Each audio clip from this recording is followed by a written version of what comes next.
Welcome, everybody. This is Abacus Fish, and we are playing Old School Essentials of VO Roll20. I'm joined by four players. We have Mike, Hi, I'm Mike. Noah, Hello there. Brian, Hi, I'm Brian. and James. Welcome to the stream. And just to let the viewers at home know, if maybe this is their first time witnessing this series, this is Hexcrawl Adventures. Hexcrawl means that it's open ended. I have a bunch of story hooks, I have a setting, I have maps, a list of NPCs, a bunch of random encounters, a bunch of treasure, but I can't force the players to go in any one direction. It's up to them to go.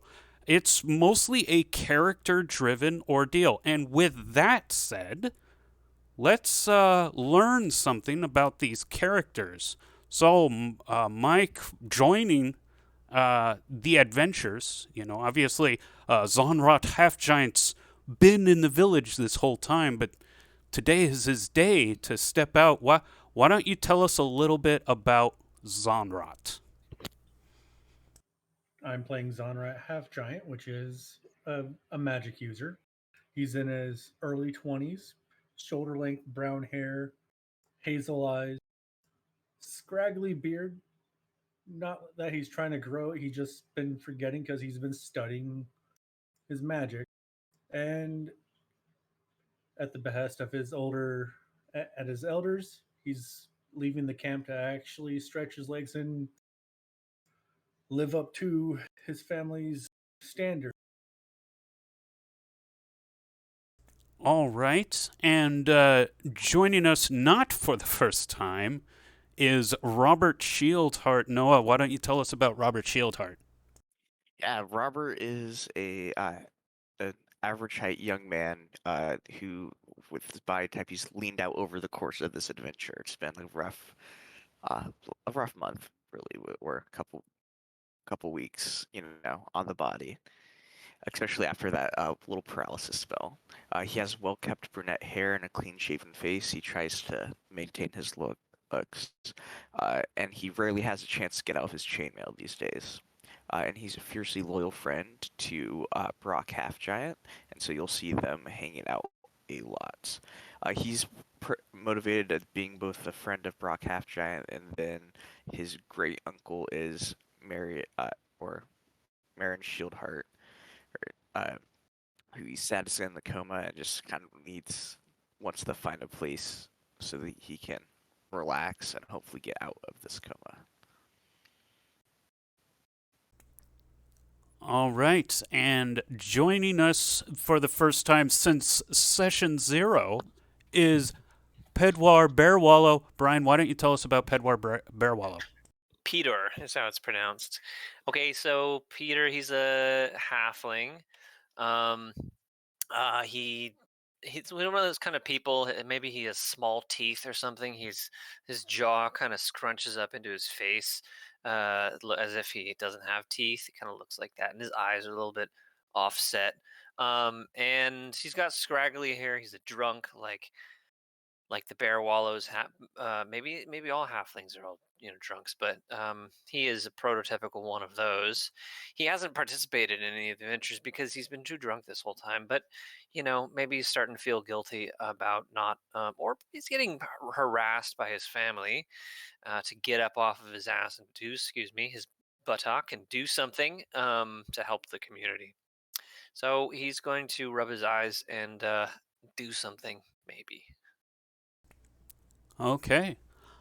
And also joining us for the first time is Guilford the Grand, half giant. James, why don't you tell us a little bit about Guilford? Well, those that sit down with Guilford get regaled with tales of his heroic daring do and great tasks he's accomplished, uh, all with the most humblest of modesty as far as his delivery. But those that know him well, as in other half giants, would know him as a braggart and a layabout, who's only actually deigning to go on adventure now because he finally ran out of pocket money. All right. Okay, so these are the characters for the adventure today, but how will the adventure start? Well, it is Nonity, the 29th of Germinal, year 7932 of Cosgrove. The tales from yesterday's adventuring party were troubling to hear. A battlefield full of skeletons, and another swarm of them is over by the nearby Blight Tree. Whatever battlements were prepared to hold off the undead failed. Slain soldiers and burnt remains of a patrol camp are the only evidence of the Fairborn. Fairborn being elves, humans, dwarves, halflings. Evidence of the Fairborn ever putting up a fight. Not everything was grim, however. Yesterday's adventurers, including Stickbeard Smith, were able to return a noblewoman, Lady Anna Rivercob, alive. Around the camp this morning, Jonathan Fairlight, a black guy with a tall athletic build in his mid-30s, has short black hair, a trim goatee, friendly brown eyes, wears a wool cap, poncho, and rugged leather boots, is talking with Vothig, a green guy with a hulking muscular form except for a beer gut, stands nearly 7 feet tall, has no hair, solid black eyes that glow red in darkness, pointy ears, shark teeth, and wearing a hooded robe and cloak so the sunlight doesn't blind him. They're having a conversation in Orcish. It's a bit of a surprise that Jonathan Fairlight was able to pick up on the language in a matter of days. This has eased the rest of the camp's apprehension of Vothug. Perhaps it was the horrendous treatment by the goblins, or the mercy of the vagabonds of the North Shore put on display, but in either case, Vothug is unusually sociable for an orc. Also around the camp is Orntish, who's only shown up to the camp a few days ago. Orntish is a white girl with average height, standing with a gracefully lean physique in her mid-30s, has beyond shoulder length brown hair, piercing blue eyes, and dresses like a nobleman with a finely made long tunic, long garb coat, puffy trousers, and knee-high leather boots with matching gloves. She's been pacing around the camp, asking anyone and everyone if they will take her to go see the Kraken.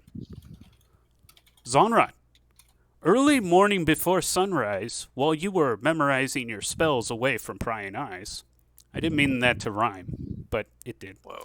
I can't. Anyways, Zonrot spies on the Orntish also memorizing her spells away from the camp. Airspec half-giant, also around the camp, a white guy. He's a bit shorter than average, in his mid-40s, has shaggy brown hair with matching bushy mustache, tired gray eyes, and wears a wool cap, thick tunic, and rugged leather boots. He's actually with you two half-giants, Zonrot and Guilford. He's, yep. So you guys are kind of sitting by the campfire, and he approaches both of you, and he says, "Look, guys, the thing's about, and I don't know, he could be your uncle or cousin. It's up to you.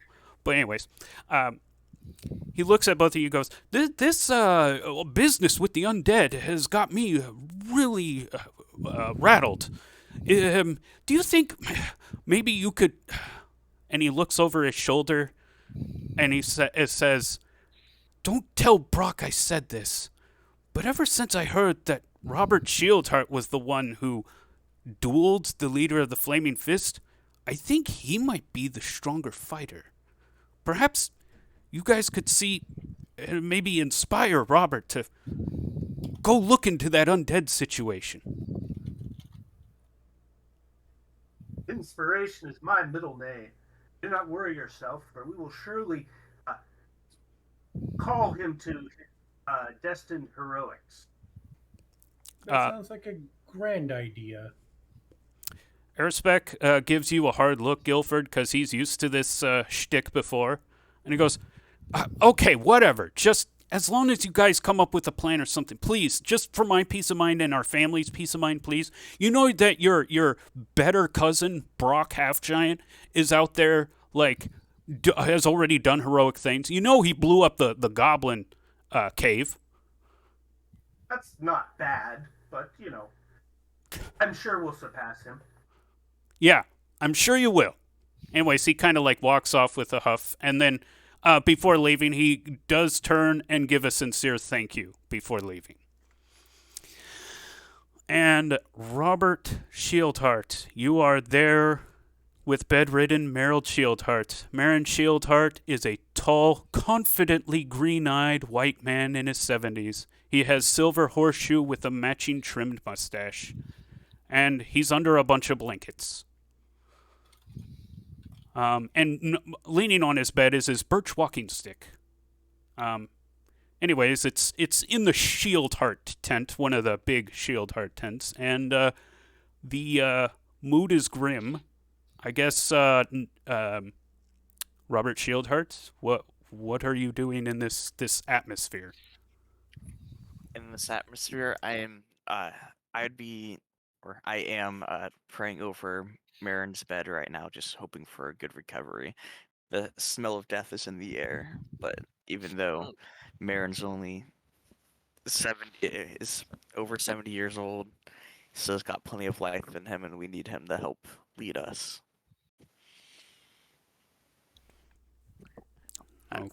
Okay. Also in the camp are the twins, Nathan and Ethan Bearwallow. They are average height for a halfling, but a bit scrawny. They look to be in their early 20s. Both are clean shaven, have mischievous brown eyes and medium length, naturally curly brown hair, but Nathan combs his straight into a ponytail. They both wear tunics with vests and trousers, but no shoes. They are currently arguing over the rules of Quibbly Nibs. No. You see, if I run around the crate 3 times and then jump on it, then you have to do a backflip over to the campfire. No, that's only if you run around 5 times and then jump on the barrel and then backflip off of that. What? Can Pedor be there? Yeah, sure. You're overhearing this. Okay, I'm emptying the last dregs from a wineskin, and I interrupt them and say, no, new rules. Wineskin is the center here. If you cross the wineskin here, you have to do a backflip. Nathan has to do a backflip over Ethan twice. But that's only if the wineskin is full. That's clearly an empty wineskin. Look, I'm older than you. I will clop you upside the head if you argue again. Fine. Yeah, they agree to play the way you directed. All right, I walk away. Okay. And also in the camp is the mysterious knight. She has returned. The mysterious knight wears a helmet fashioned into an Easter cap, completely covering her face. Plate armor that she wears has moon-shaped ornamentation around the joints and is covered by a purple tabard with a white crescent moon in the center.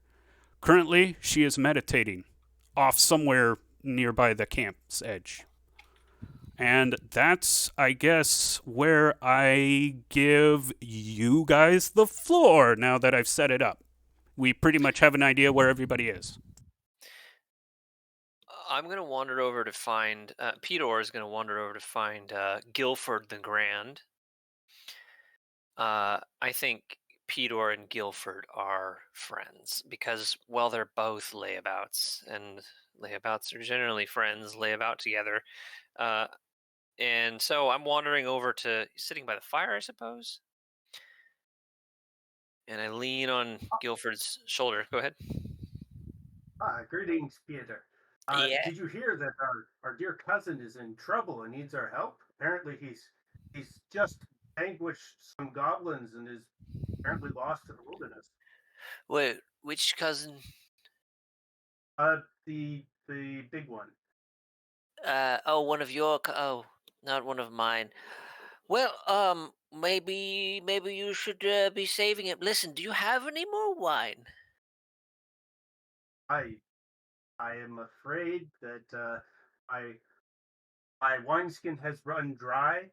I've fallen on hard times giving out all that I have to the various orphans around the camp that are in desperate need.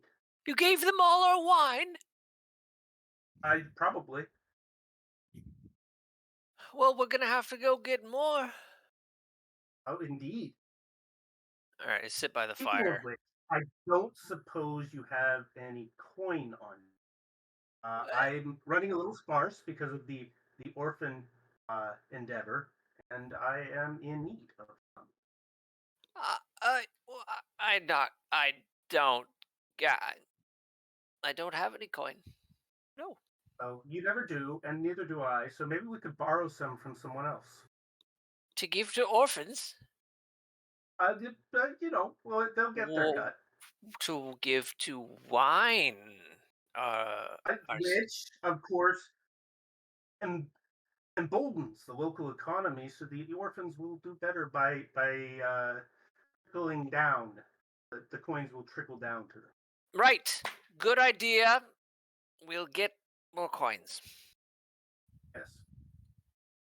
Do you have any ideas? Because I'm afraid I am too heroic to think of such dire Yes. matters. Your heroism always gets in the way of you thinking of things.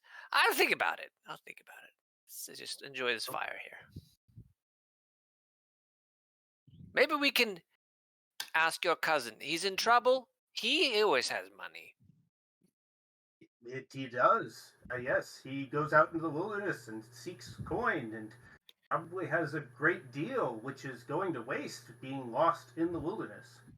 Yes. We'll. It's about time I go out and help the community by, adventuring or something. More than you already do by your endeavors here in camp. Yes. Let's do it. We should probably get a guide. I do not know where he is. At this moment, Robert is going to walk out of the Shield Heart tent and start making his way towards the fire. Well, good morning, gents. We This fine day. we hear that you're in trouble and that you need our help. No, I'm in trouble. Well, I was just paralyzed for the past couple and sleeping that off for the past couple days, but I think it's about time we go adventuring. Yes. Let's gather some loot. I have a short bow here and 2 spears. I even have chainmail. This will be your first time leaving the camp, wouldn't it, Peter? We moved. He leaves the camp all the time. I go and pee over in those bushes. Oh, I'll make sure to avoid those next time. I thought I saw someone picking berries over there. Yes, there might be berries.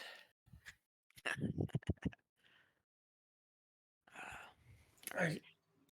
Do you guys have any leads on any adventures? I've been kind of in the tent for the past couple of days. Our cousin is out on adventure.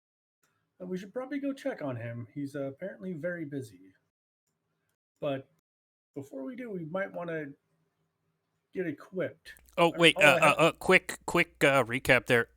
Maybe misunderstanding on my part. Ershbeck was just he only mentioned Brock Half Giant, your cousin, because he's being way more productive than you. He wasn't saying that he was in danger. He was just saying Brock Half Giant's out there. No, that's how I'm taking it, because Zonrot, he outside of his studies, he's kind of oblivious to, in a lot of ways. Oh, okay, never mind. Continue. And Guilford was intentionally misleading people. But I've been studying the loot that has been coming in. I think I might be able to glean some insight and the finer details if I have a little bit more time with it. Is there any chance that sort of studiousness will lead to an increased supply of wine in the encampment? Well, I am smart. I can maximize some things, but I was thinking we get our equipment ready and we go out and we get paid for adventuring, you know, Ah, helping out the camp. Surely we'll get more wine if we do that. Yes. yes. As What you is- guys as you guys are like, talking about that, Jonathan Fairlight, who's been talking to the orc this whole time, he kind of like pats Vothig on the shoulder and kind of gives him puts finger like 1 minute and then walks over to where what you guys are going and goes, "Oh, so if you're going on an adventure, you're going to need some supplies, right?" Who is this guy? Who's Jonathan Fairlight? He is an item merchant. He sells all adventuring gear.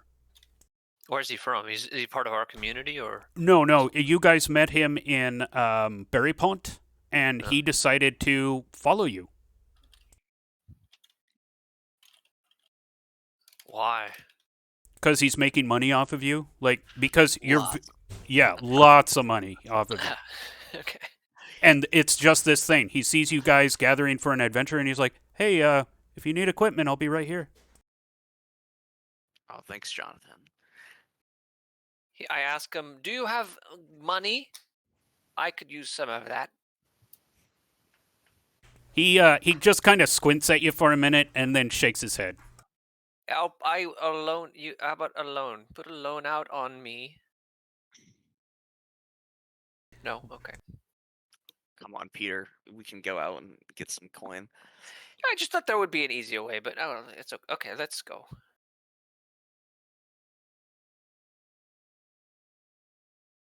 Indeed.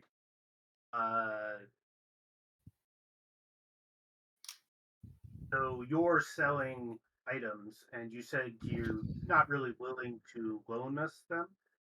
Well, right, but you guys have a community chest full of gold. Ah, Alright, yes. Vince. He's here for our gold. Gents, we have a couple thousand gold coins. We can. Jonathan's been helping us a lot. We can toss a few his way. We can afford your first supplies. Yeah, so if you check out the hall, you'll also notice that you have a wand to detect magic that also helps identify magic, and you also have unidentified items, so you could use a charge of your wand charge to identify your items. Oh, Question about the hall: is this stored at our base?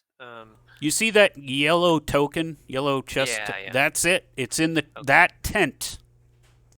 Who has like authorization to go rummaging through there? Adventurers. So any of us can just go. We don't have to ask like one of the half giant guys. No, it's a community chest as long as you don't do anything ridiculously stupid. But like the melt thing, it down, yeah. yeah, but like adventuring gear costs hundreds, if that. You guys have thousands. Who So- put our riding horse in the chest? You already have a riding horse, actually, Lucky, which is Goldie's old Oh, horse.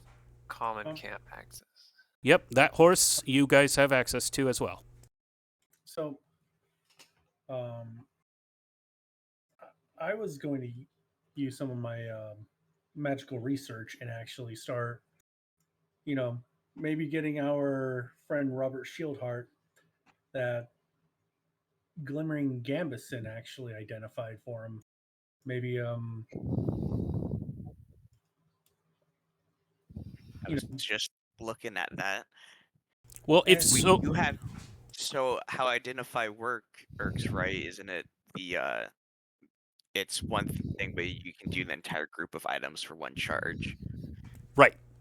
and I can totally do that being a magic user. Yep. So it's, do you guys want to use a charge to identify everything that's unidentified? Probably. I mean, I what else mean, would we use? There's Do it. 3 things unidentified. Well, I mean, maybe not 'cause- potions. Yeah. We could just Well, drink because them again. there's the holy symbol shield of Khazra, which someone can use, not me though. And yeah, that gambeson and then the gray cloudy liquid. It would be worth it to know what we have. Alright, we have 9 charges left. Agree, Yeah, agree. 3 is a decent number. Let's see what we can start out with. Okay, so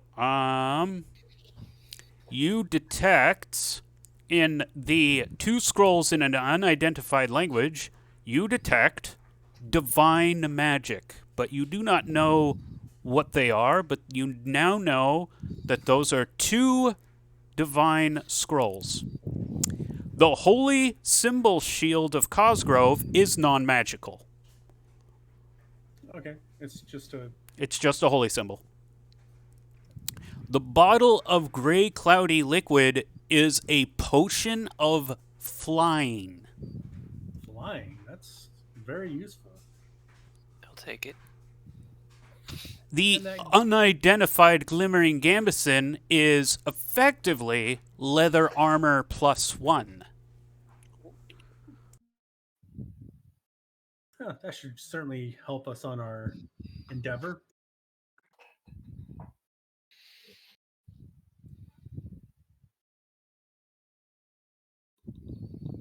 All right. Let me look up the stats for leather armor real quick. Does anybody else wear leather armor? Because I do. If you want it, you can have it. I'm wearing chain right now. I was just wanting to see if I don't think +1 leather beats out my chain just off of. No, it's worse than gut. your chain. It's just here. Yeah, go for it. About the only things I can use is like the ring of invisibility. And the wands, of course, but I don't think we should take that with us because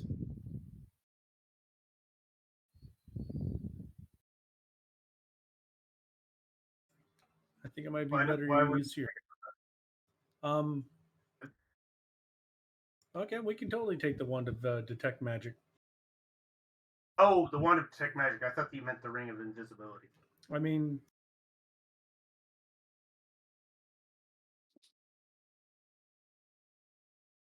Definitely think we should take the ring of invisibility.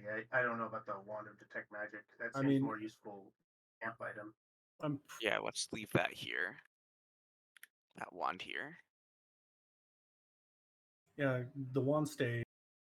I can't make any sense of the scrolls. I know they're holy or divine. I mean, Yep, divine magic. That's all you know.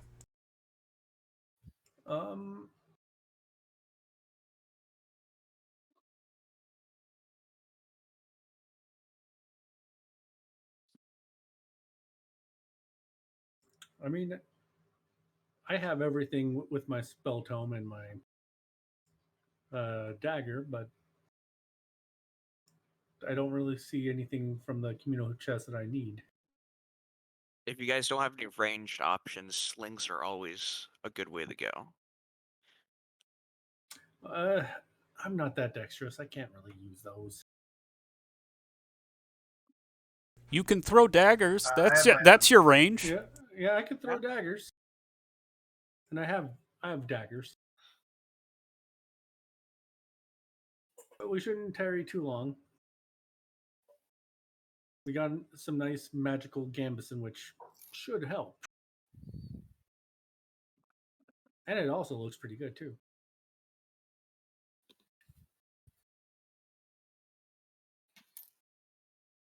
Yeah, I don't need any items. Oh, just so you guys know how the Rain of Fire resistance works, right? Based on what you saw the Bandit of the Flaming Fist do. You can light yourself on fire and not take any damage. Magical fire, though, does half damage. Oh.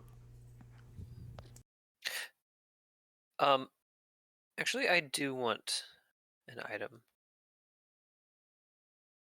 Peter wants the ring of flight. It's a potion of flight. Potion of flight. He wants the potion of flight. All right. Did somebody say all right? Yeah. Okay. Peter looks around disbelievingly, and reaches out and takes it slowly. Worried somebody's going to be like, "How? Hey, now wait a minute. Why?" So now I have that. Well, so, like, all these magic items, like, if you end up not using the potion, it goes back into the chest. Yeah. Like, I have the +1 shield saved in my equipment, but, like, if I'm not here, obviously, still I'll give it to another adventurer to go use. Did someone take the ring of invisibility? Not that I know of. Okay. I will pick it up. Like Peter, I will look around to see if anybody tries to stop me, and then I will slip it in my pocket. I might pick up the Ring of Fire resistance just for fun. Because you need to set yourself on fire, yes. Just as a reminder of the duel, a little memento. So you're aware there, Guilford. The Ring of Invisibility, it deactivates the moment you attack someone or cast a spell, but you're not a magic user. So whenever you attack. What about Okay, the will do. potion? How long does a potion of flying last? It Pretty lasts a number of rounds to be Huh. determined, but Okay. it allows you to fly at 120 movement, regardless of your encumbrance. That's scary. It's like, Yeah. oh, you can fly 120 feet in the air. It'll end at some point. Yeah. You don't know when. Suddenly you'll just not be able to fly anymore. Okay.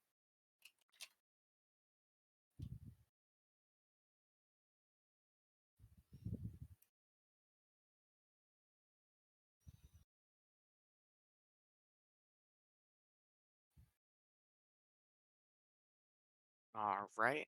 I'm gonna slip the ring on my finger and be like, "Damn, this kind of feels good." And a little Do ego I know boost anything about after being sick for a couple days.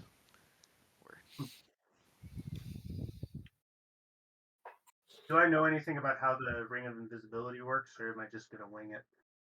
Oh no, you know how it works. Like basically upon opening the chest, it's kind of assumed that other party members who aren't here are kind of the ones who show you and are like, yeah, and this does that and kind of thing. Okay. Also, because you did the So- wand to detect magic, because Zonrot did that, Zonrot actually knows how each magic item works. Right. So you're giving us permission to look these items up in the book. He did update the hull. Yeah, the hull is updated. Yeah, I've been updating it as we've found stuff out. Oh yeah, I see that. Just the book gives a little bit more information, actually. It Yeah. does. It does. If you wanted to, some No. clarifications on rules. Now, my character actually speaks Elven, so I can actually tell you the Elven word for sneak if you didn't know.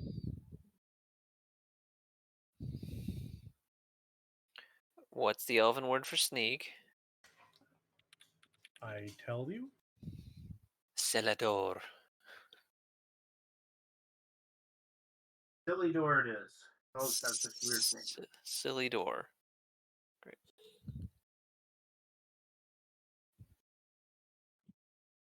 Are you guys done outfitting and bought any items or done shopping with Jonathan Fairlight? Yes. Oh, I suppose we need rations or something like Oh, that. nope. Don't have to worry about rations. And also, Jonathan Fairlight doesn't sell. That's the one thing he doesn't sell is rations. He sells everything on the adventuring gear but rations. He's not licensed to handle food. Yeah, no. He doesn't have his food handler's Does- card. Nope.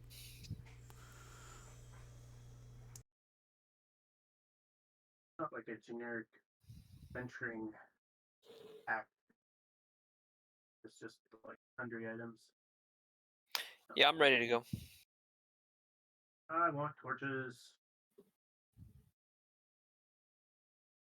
So the main difference between torches and lanterns, I'm not going to follow the hard rules on like how long a torch is, but the advantage to a lantern over a torch is with a lantern, a la Elden Ring style, you can tie the lantern around your belt, leaving your hands free. With a torch, you have to use a hand.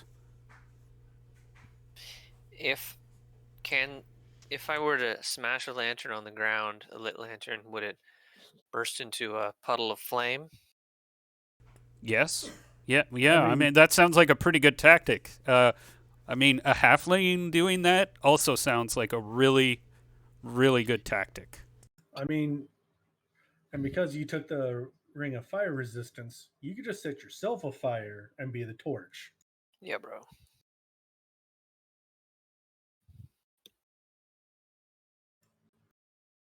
We have options. I'm getting torches because I don't use my other hand. Oh, actually, I guess I have a longbow. Then. Yeah, Okay, I get a lantern.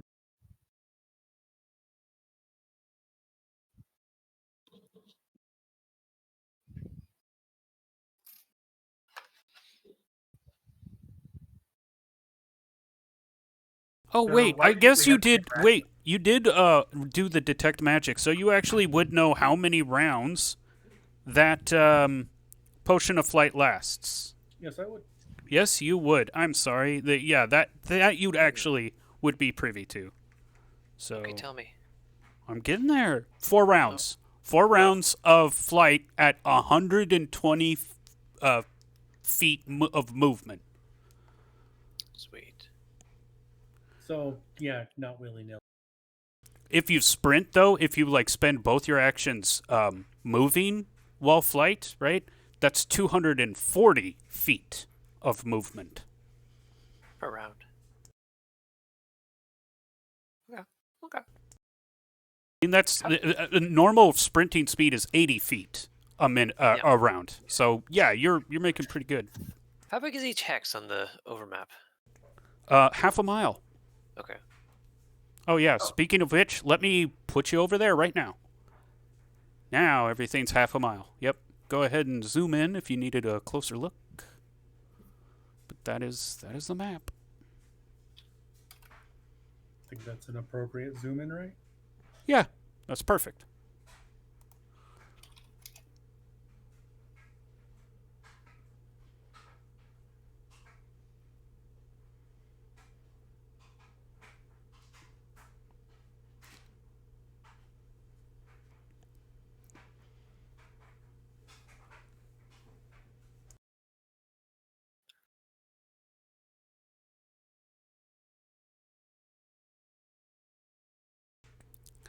So the red line is where yesterday's adventure went. That's where they met the undead. They didn't quite make it to that town. That town is known as Nurton, and it is overrun by. This town? Yep. That town is overrun by the undead. A blight tree grew in its well, and the undead have kind of become a problem.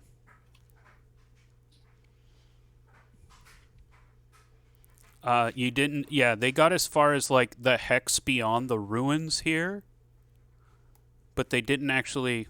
Yeah, they weren't able to get into Nurton. Where are we right now? Yep, right over there. Oh, we're on the beach. Yep, you are the vagabonds of the North Shore. Gotcha. Okay, so yeah, I ask. It's Brock. No, it's Robert. Robert, yep. Is it? Are you the party leader? Yeah, I'll show you newbies around. We've dealt with some undead already. In fact, did I see our Moon Knight friend when I came out of the tent this morning? Yeah, she's meditating on the edge of camp. Sweet. Is that Uh, Orntish? No, Orntish is the nobly dressed woman who Zonrot just figured out is also a mage.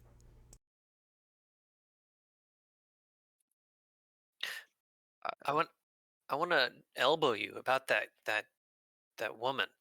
I said I heard she wants to see the Kraken. Will she pay us to just take her down into the basement and go, look, there it is? We have more pressing matters with the undead around. Plus, they always don't worry. The undead always have like gems and gold on them. That's how we got most of our loot from our first adventure. Okay, so what skeletons do we have to kill today? It's the same skeletons that the group went after that the previous group went after by the town. I overheard that a death tree sprouted. Gotta go take care of that. We should probably head over there soon. Before we go, does anybody have an axe? Oh, we're not cutting down that tree. I heard you How can't are we touch gonna them. take care of it? But it must be a sign that that the knight is here, or knight in shining armor is here. Last time she said a prayer and it burnt down the whole tree. Can we just use fire? I'd rather use her holy fire. Oh. We should talk to her and get her going. Warning though, she doesn't talk to you back, but she'll listen. Mm-hmm. Well, is she around here? Let's go find her. Yeah, she's praying right over here. As you guys approach, she ends her kind of meditation stance, looks over, stands up, nods towards you, and walks over to her horse that's been, resting by her this entire time. I think she can read minds, guys. Before you Yeah, we're leave- just standing there. We're like standing around her, kind of sheepishly, I guess. She eventually then turns to you and kind of like gestures to you, like, come on, get on with it. All right. Would you like to come slay some undead with us? We need you to burn a tree. What are the bad trees?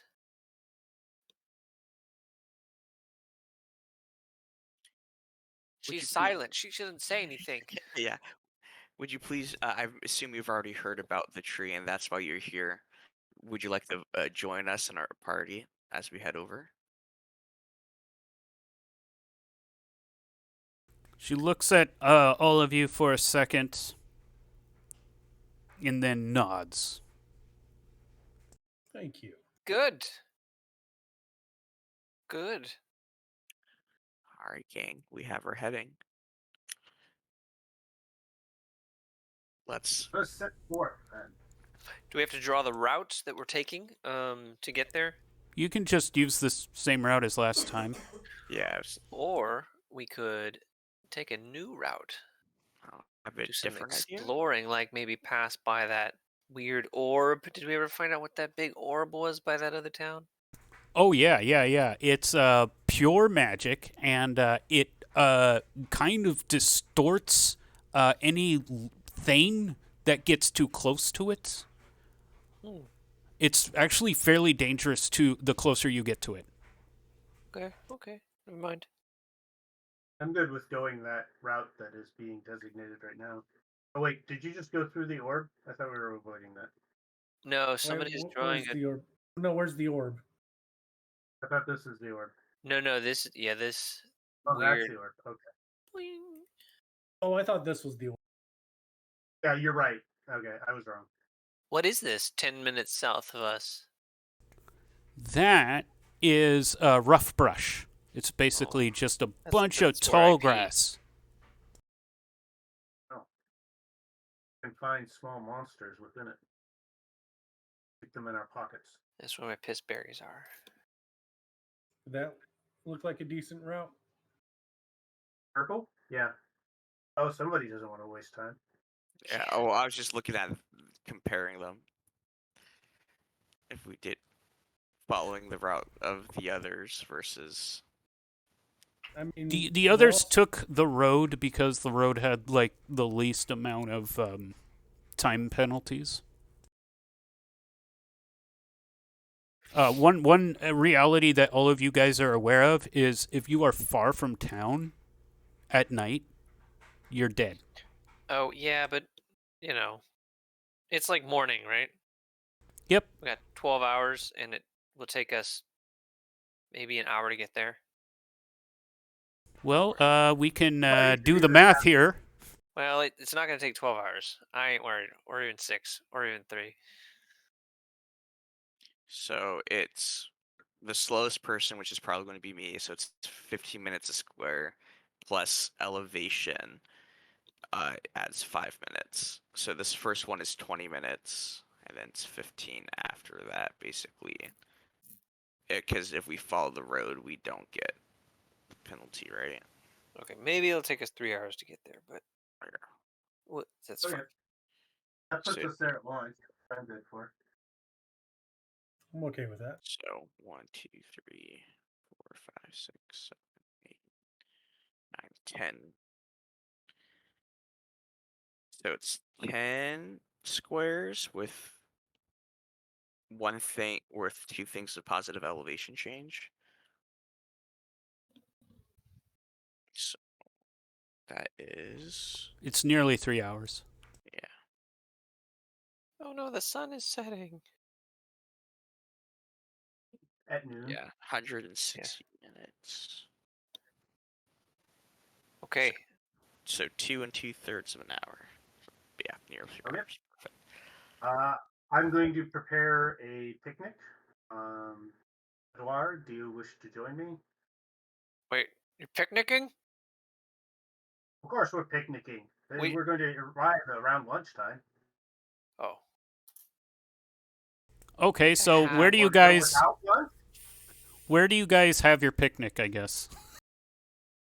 Right outside the place that we're going to fight the undead. Yeah. We're not having a picnic right now. Okay. So Yes. you guys are following the roads? Yes. Okay. So you get about here, which you were told was a barricade. Yeah, the other adventurers are like, oh yeah, and if you go down that road, there's going to be a barricade that you're going to have to kind of, lift out of the way. But as you get there,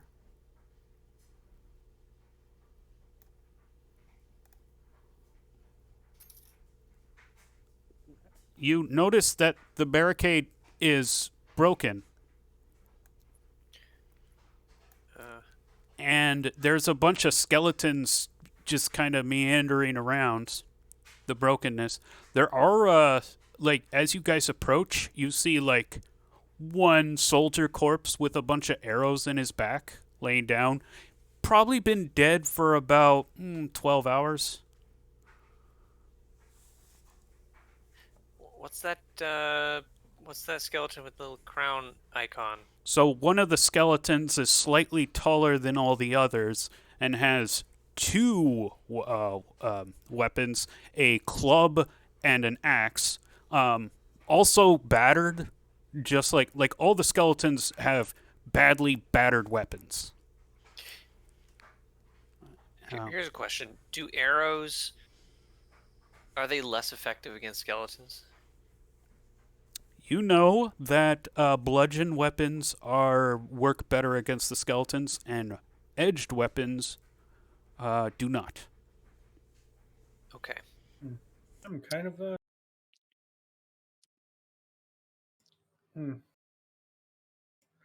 do I know if my magic will actually work on these skeletons? You know that it won't. Okay. I just kind of sigh as like I go, here we go, and I pull out my bow and I try to shoot that guy, the big skeleton that's in the middle. Okay. Calculate the range. 120 feet? 125 feet? Is That's that my short, move. medium, or It looks like it's in my long range bracket so -1? for my bow. Okay, -1 to your attack, and go ahead and attack. And which stat am I using to fire a bow? You are rolling a d20, and you are adding your dex bonus and halfling bonus of +1, but then you are doing a -1 because of your long range. Okay, 3. So then halfling bonus of plus. Did you say +2? +1. +1. Okay. Oh, there we go. I see it. Okay. So a total of +3. All right.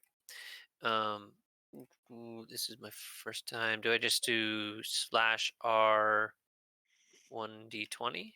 /R space 1d20. 20. Did that work? Oops. I don't know. There's also a dice rolling tool. Like, I see. Yes. Let's just do 1d20 and plus 3, 13. 13. That hits. Cool. And so you roll damage. What's the damage of it? The damage is 1d6. So here we go. D6. 1. Cool. Okay, yeah, you kind of strike it again. It's an arrow going against like a skeleton that's mostly air, Yeah. and you nick it in one of its ribs, but it, for the most part, the arrow flies through it and hits the wall back here. Will it, in the future, will I be able to try to recover arrows? Yes. Okay. I jump in the air and shout, "Whoopee!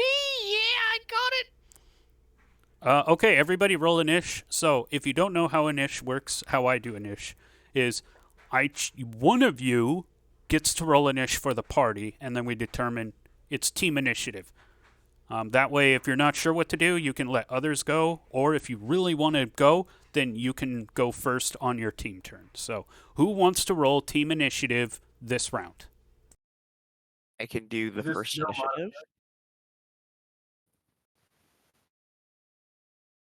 Uh, there's a on your character sheet. There's an initiative button that you can press. So if you had like a modifier for your initiative, you could throw it there. But I don't actually see where the initiative is on the. it's under combat on the right side. It's just in it. I see. I'm just testing mine. It's just a test. Yes. Oh, I see. That's Should we keep that? yeah, that's a pretty good initiative. That's a good first roll. I guess I did the first action anyway, so Yeah. makes sense. Okay, I am determining initiative. So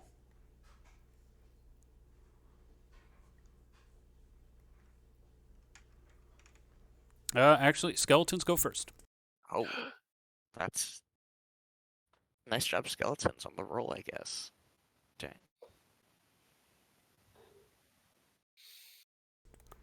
Calculating.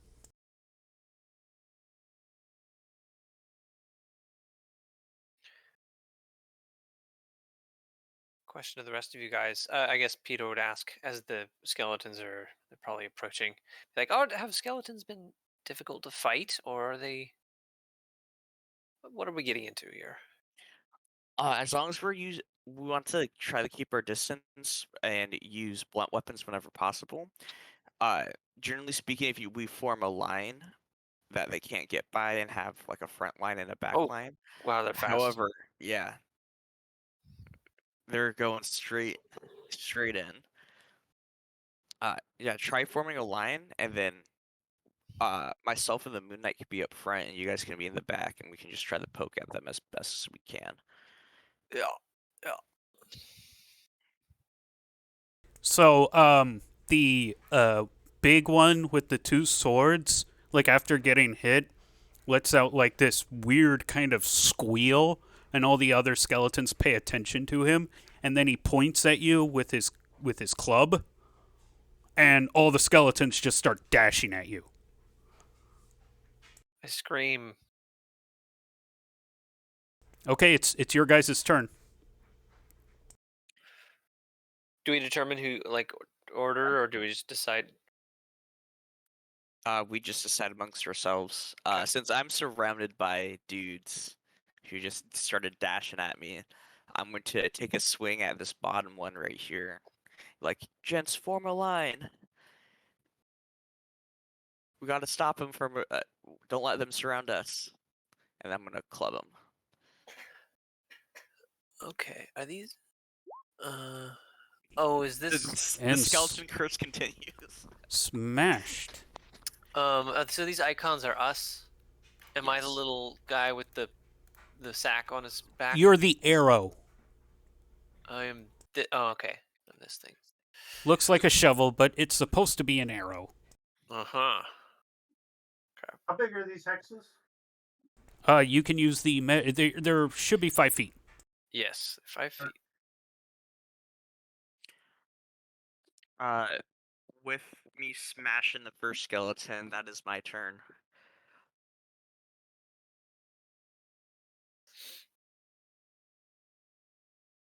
Oh, wait, I forgot your friend. I'm sorry. You have a friend. Oh, good. I was gonna say it's the horse token of friend. Yeah. Well, yeah, you have Lucky, but you also Or have silent your yep, the Silent Night. holy night. All is calm. Time to Oh, fight. right. True.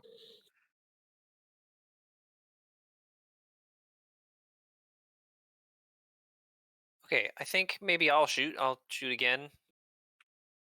I suppose I'll shoot at that nasty skeleton again. Who is now in my second range increment. What penalties do I get then? That's medium. Yeah. No penalties. Okay, so it's +4 for my. Ooh, I got a 20, 24. Dang. Okay, roll for damage. Okay, I believe 26, right? 2. Okay, and you're shooting at the same target? Yeah. Well, again, like, you shoot and it goes, like, these are good heart shots. Like, if this guy were, like, Not a skeleton. not a skeleton, man, he would be dead, like, 2 times over now. But no, each time it just nicks the rib, goes right through, and again, hits the back wall. Okay. Doesn't look like it's affecting him at all, other than pissing him off. No, he does kind of like shiver from the impact, and like bits of bone Tickles. fly off, but like you're not doing significant damage. Okay. Okay, so Peter, Robert have gone, Zonrat and Guilford. Guilford is going to. I was told to use blunt weapons by somebody who presumably knows what's going on. So I'm going to. Can I pick up a rock and move back and huck it? Or vice versa? Yes, you can pick up a rock and huck it. You move at half rate because you spend some of that movement to pick up the rock, but I'll give that to you. So instead of moving your normal movement rate, which if you're unencumbered is 50, I believe. It's 40? Isn't combat movement is different, right? So it's 40 feet if you're in combat, 120 feet if you're not. Okay, yep, that's right, 40 feet. So you can move up to 20 feet and throw a rock. Okay. So I will huck a rock at, I don't know. And I will also give Zonrat the capability to huck a rock too, if you feel so. I mean, that's appreciated because otherwise I'm gonna beat them with my spell tome. I packed an extra sling with me, if someone wants me to throw it at them. I still got all my movement. Okay, I think so I'm gonna miss. yep, you're gonna miss. So you move. Go ahead and move your 20 feet wherever that is, and you throw the rock, and yeah, it goes between these two skeletons. Zonrat. Okay, I'm gonna be moving 20 feet behind someone, but I am gonna be throwing a rock. Before you move, do you want me to throw my sling at you? I got an extra sling. I haven't used any movement. That might be. I can't actually use slings as a magic user. Yep, he can only use daggers. I can, though. You want to send one my way? But Yes, I do. but yeah. So is it a D20 plus your Dex modifier for the throw? Yep. Up to 20 feet. Oh no! Oh, okay. You throw and it misses. Does a rock? Okay, the Silent Night approaches and actually lets out a whistle and Lucky and her horse flank, and they kind of do this charge on these two. Whoa. That's pretty cool.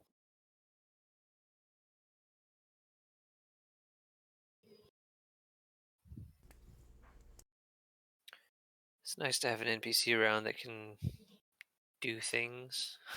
The Silent Knight carried the first skeleton encounter. So Lucky tramples on a horse with the hooves, because hooves count as blunt. And then the knight misses, but then her horse does the same as Lucky and tramples that one. Wait, no, not the horse. Don't trample the horse. Horses trample each other. Okay, and now it is initiative, new inish. I'll roll this time. Okay.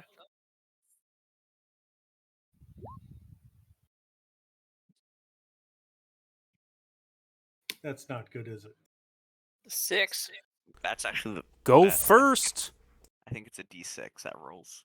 Nice. Yeah, that is. Okay, so Wait, so the skeletons didn't get to act? it did. They acted last round. They went first. They saw you. They ran after you, but they spent all their movement and action to get over here. Okay, I'm gonna try to chuck another rock. What's the range of rock shucking? 20 feet is short range.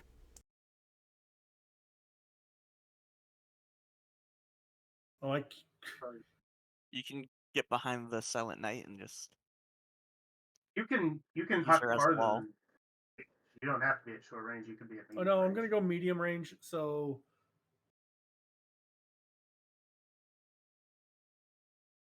take it. That's not gonna hit.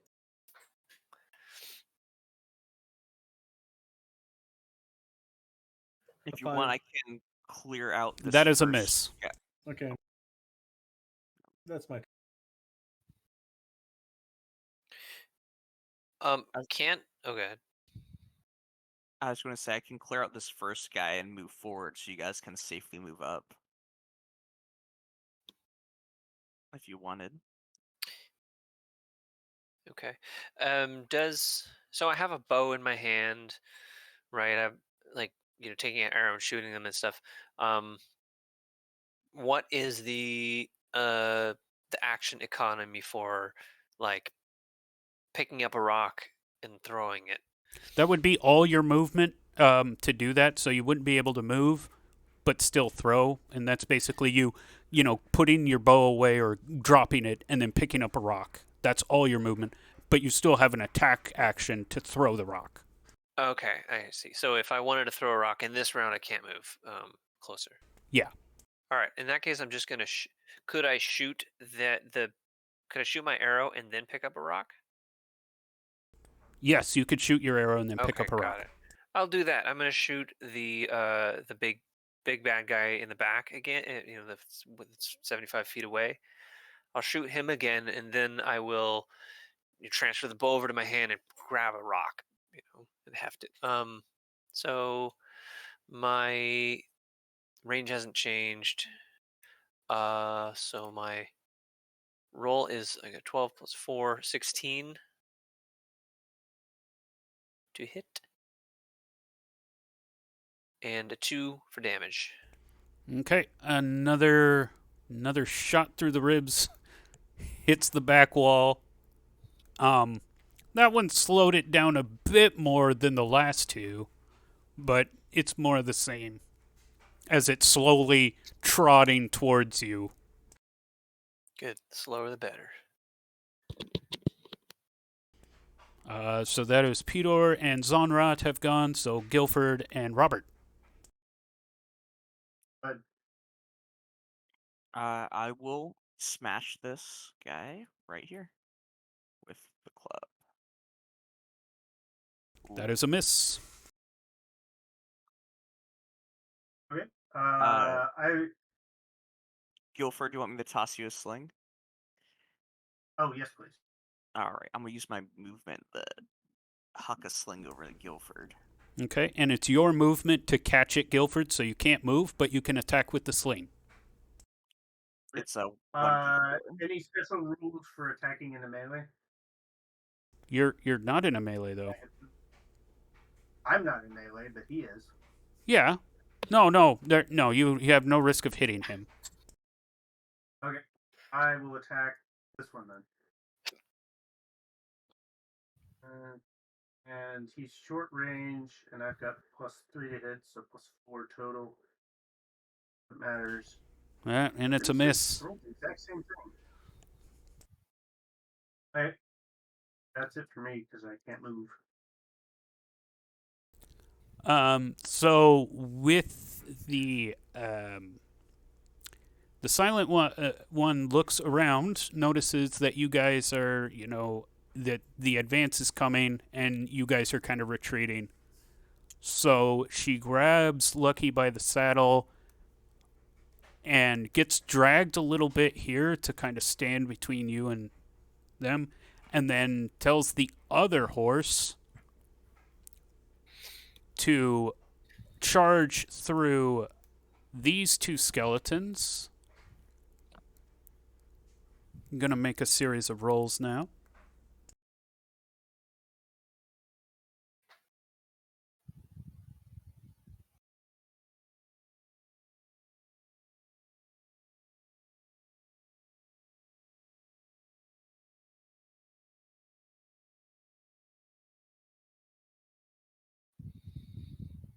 So the horse tramples this one, but as running through this one, gets hit by this guy's mace. Oh, This skeleton's mace. horsey. Just ducks the, or just kind of gets to the side of the horse and gives it a good whack on the side.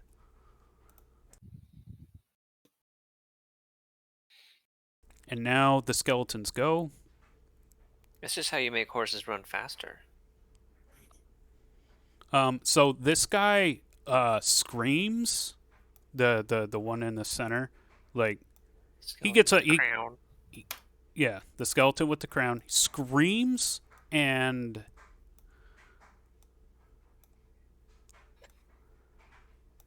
Complains. more show up. Yeah. And then he makes it to about here. Meanwhile, the other skeletons, one attacks Robert Shieldheart. What is your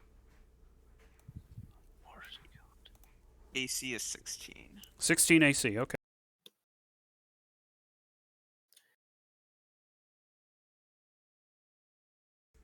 That is a hit. Ouch. Take 2 damage. Then the other skeleton strikes and misses the silent one. Okay, who's rolling initiative this time? I can do it for this round.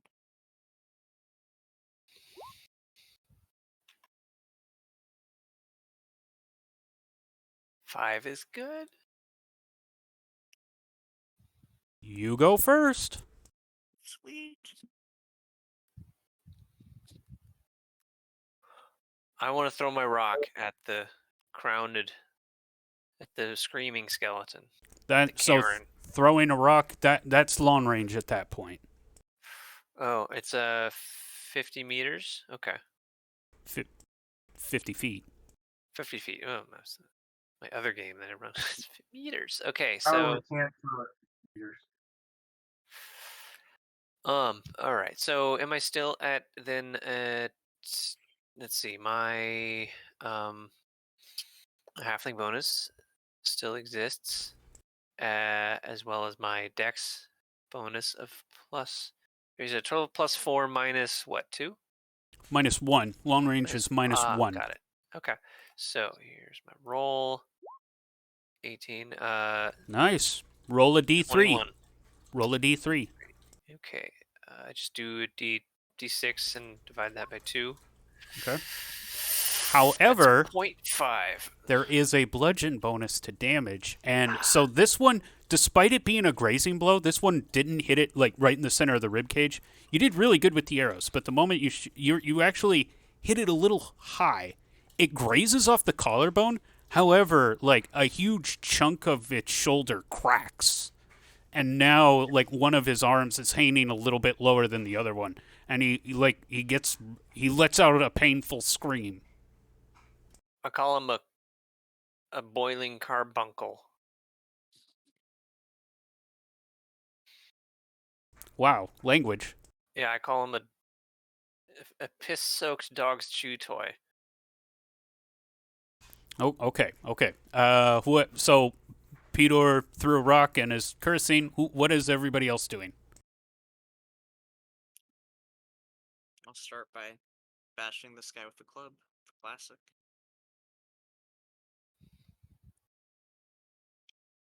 And that is a miss. Not some good rules here. I will throw a rocket. This one. From where I am. 3 doesn't hit. Right? Which one did Peter throw a rock at? The king skeleton, the leader. Oh. The one that keeps screaming. I'm gonna throw a rock at. Or no, I have a sling now. I'm gonna use a sling. Okay. 3. I think that. Oh, there we go. It's a 9. Okay. If you guys want to switch to other dice systems, like I trust you. It just seems sometimes it feels like Roll20 isn't random. I don't know. Maybe. I don't know. Hey, that's how the dice roll. Sometimes it's not going to be good. Okay. As long as yeah.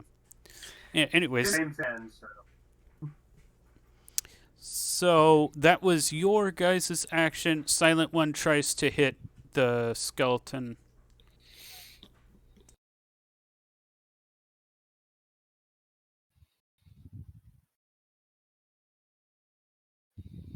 And misses. Okay, the horses will come to your aid, Robert Shieldheart. Thank you. Thank you, Lucky. And they both missed too. Nice. This is a great round for us.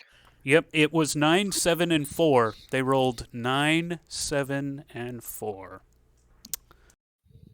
You're getting all the bad numbers out now, right? Right? Yeah, that's how it works. So You should contact Roll20's customer support and tell them that their dice roller isn't random enough. Exactly. Yeah.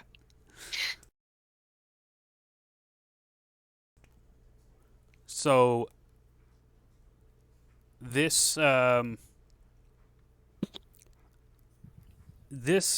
skeleton carefully moves beyond, like at a lowered movement route, but actually no, like carefully moves between you two, because the skeleton is looking right at you, Pedor. Like he's mad at you specifically. Yeah, that makes sense. They go, "Hey, help!"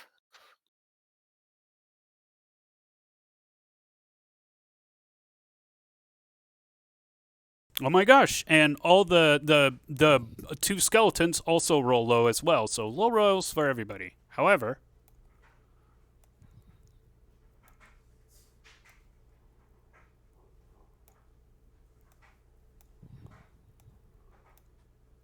How many more can? Oh, that's a lot.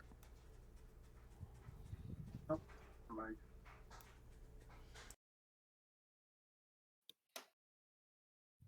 and who wants to roll initiative? Me. Yes. Okay. Pedor, rolls initiative. Got a 5. Rolling high on initiative, at least. Yeah, I'm motivated. Yep. Okay. Yeah. You guys go first. Yeah.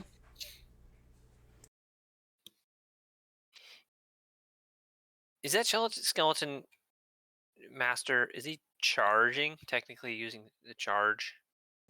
No, not charging. Like Les basically spent his attack action to kind of move defensively between the Silent One and Robert Shieldheart. You know, who are also engaged with other enemies, kind of thing. All right. But yeah, the Silent One at least looks back and is like a little panicked, but also kind of like, you know, she's got her hands full with the skeleton she's fending off. Okay. I scream, ah! Ah! Ah! And I reach into my belt and I grab my potion of flight.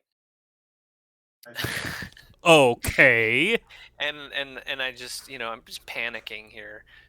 Peter's never been in a fight before. He says, ah! And he chugs it. You still have your movement action.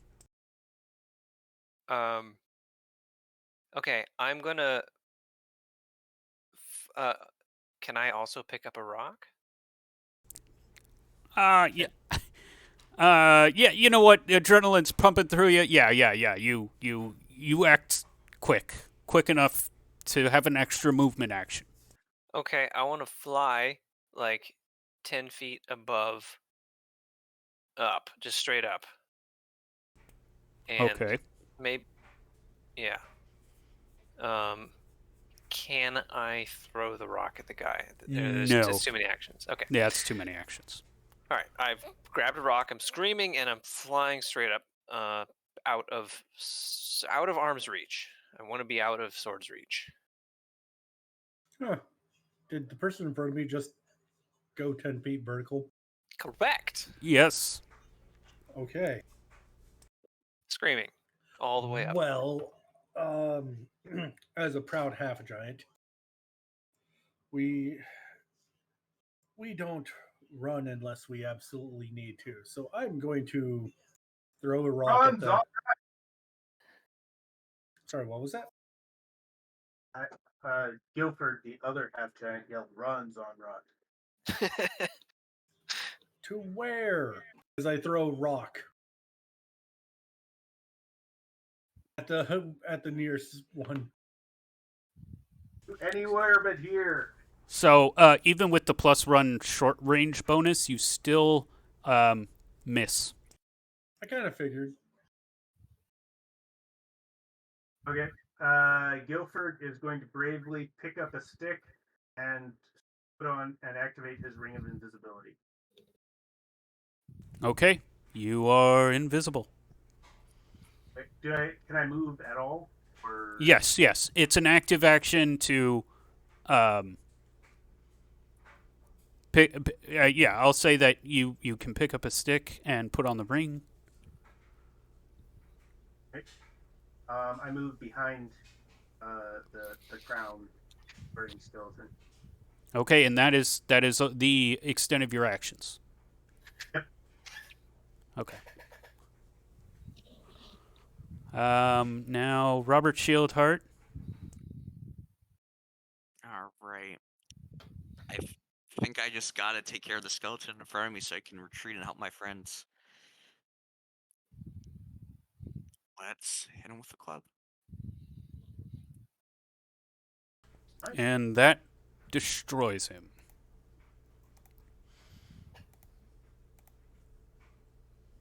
And then I'll move closer to the big boss. The big boss made a mistake. Just getting himself surrounded. And that is my turn. And the silent one.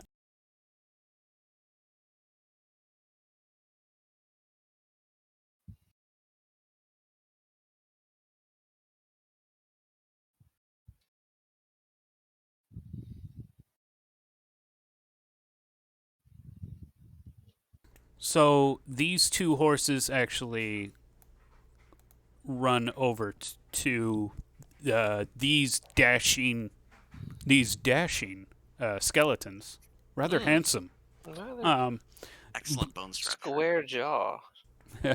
But yeah, as they're like dashing to get to where you guys are at, the horses kind of meet their charge, so to speak, and they attack, and they miss, and the silent one attacks, and she misses. So that's that round. Who wants to roll initiative?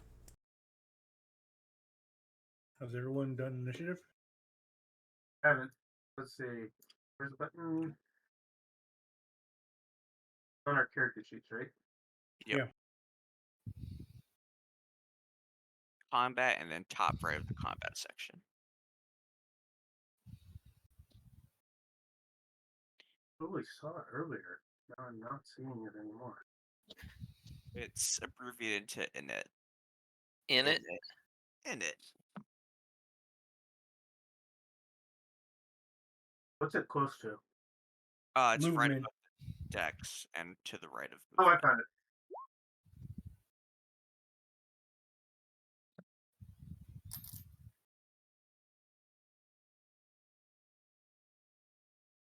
Well, gosh, at least initiative's going your way. So yeah, go first. Okay. I'd like to go first. I'm gonna try. This guy's facing away from me, right? He doesn't know I'm there. Right, you get your sneak attack. Okay. I'm gonna hit him with my stick. It'll count as a club.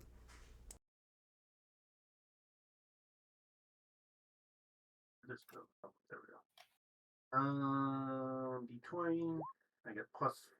Wow. Okay. And you do become visible after you attack. Yep. So the skeleton just kind of turns at the last minute just as you're about to strike and parries your attack with the axe. Everybody else's action. I know this is going to be a stretch, but I'm going to be throwing a rock at the crown skeleton and miss. Yep. Oh boy. Roll20. Well, I mean, I guess I'm also rolling kind of bad too, so Roll20 doesn't give out numbers over 10 lightly. It's either low or high. Or somewhere in between. All right. No. I think I'm going to smack the big boy with my club. Okay. All right. That was a good go for the sneak attack, Guilford, but classic club.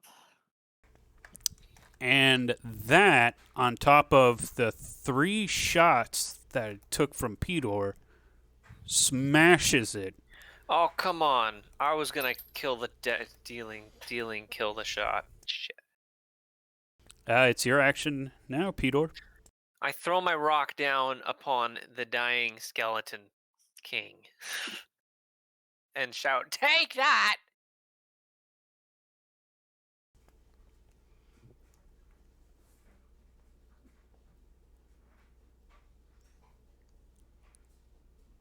And then I curse at you two for stealing my kill. Okay, so the Silent Knight pulls out a moon symbol and brandishes it and does this crazy gesture. And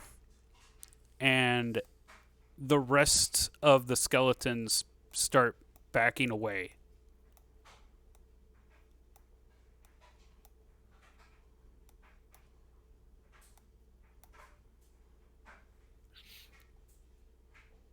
This looks like a great opportunity to follow them to the tree. That's obviously where they're going. I not wanting to waste my flight potion, which of course I already did. I want to pick up a stone again and fly after the skeletons and try to hit one. Let's see. Okay, I'll give you like I'd say I'd give you a +5 total attack bonus, considering all your dex and stuff for one Okay, attack. what's the farthest one that I could reach and 120 feet. You could Okay. you could reach that one, the very far back one, because it's 120 feet, and you also can throw it, the Okay. rock. All right. I'm just like screaming. Ah! Like some sort of big annoying bird and with a rock in my hand and I fly. My feet are like dangling like I'm on like a, bad like on a wire in the bad movie. Um and and I have that rock at that guy. Farthest skeleton +5. Oh, I got it. Okay, total of 10. And that's a miss. All right, I think about how much of a failure I've always been.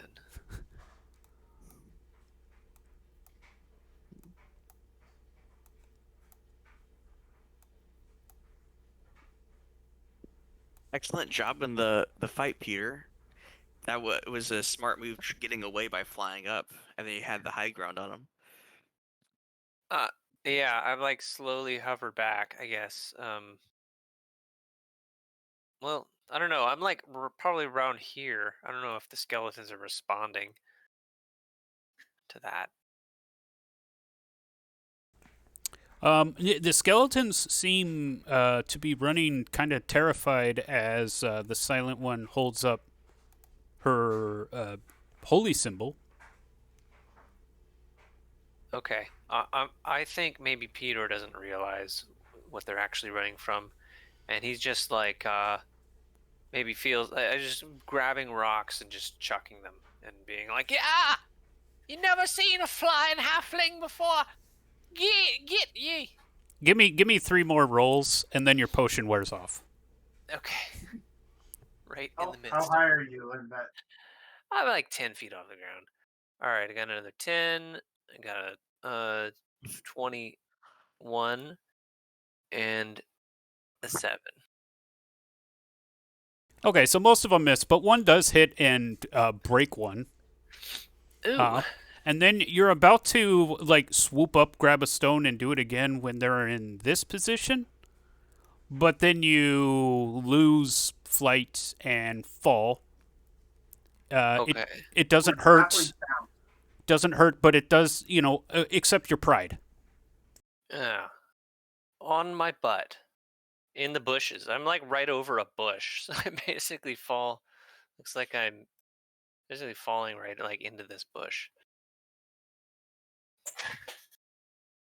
I scream. Don't worry, Peter. I will rescue you. I will, go over and retrieve Peter from the bush. Watch out for the skeletons. I'm gonna make sure our horses aren't gonna run away. Okay. As soon as the Silent One sees you tend to the horses, she takes a couple more steps forward to scare him off.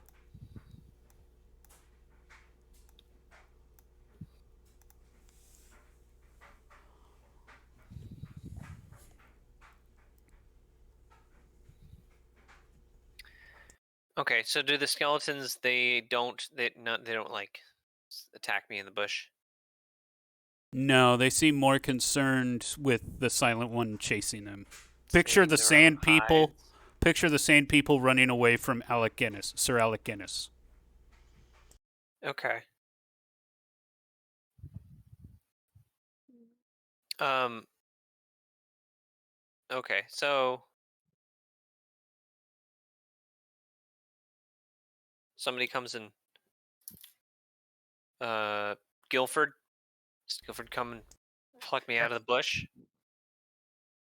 Oh, that was a mighty army that we bested. Yeah. Did you see?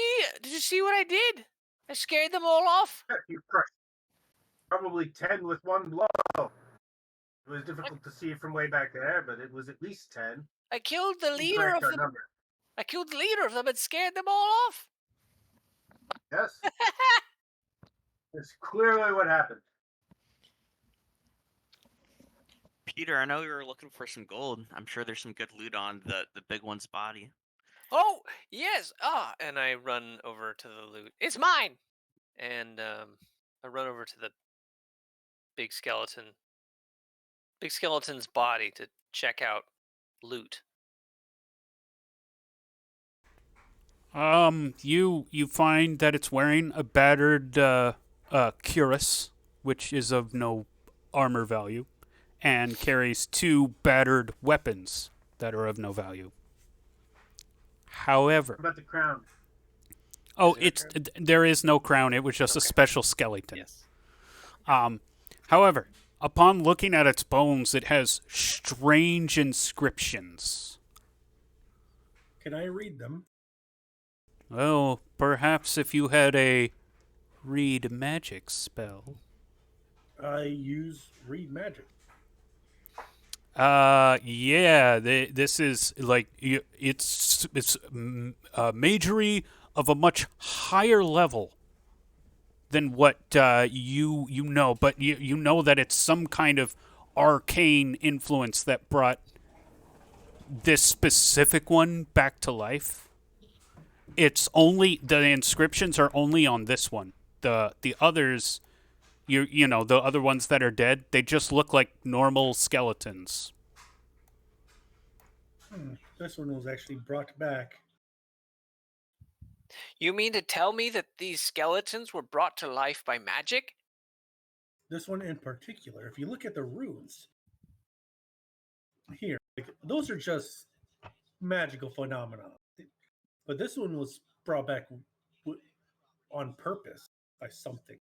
I think these bones are worth something. It's beyond my level of magic. But Well, that's exactly. So maybe somebody would pay good money to see some powerful spells on some bones. if you can convince the horse to take them, we could definitely research this. I want to shove as many of the bones as I can into my small sack. I have 2 small sacks. I will say that. Hold on, I'm going to Google something. Okay. How much does a skeleton weigh? Oh, it's about 15%, so about 20 to 30 pounds. So Okay. that is 10 coins in a pound. That's 200 coins. We'll say. That's one of my sacks. Okay. You also have Lucky with a bunch of saddlebags. Yeah, I'll just carry. Wait. I'm good. I'm not over encumbered yet. Oh, okay.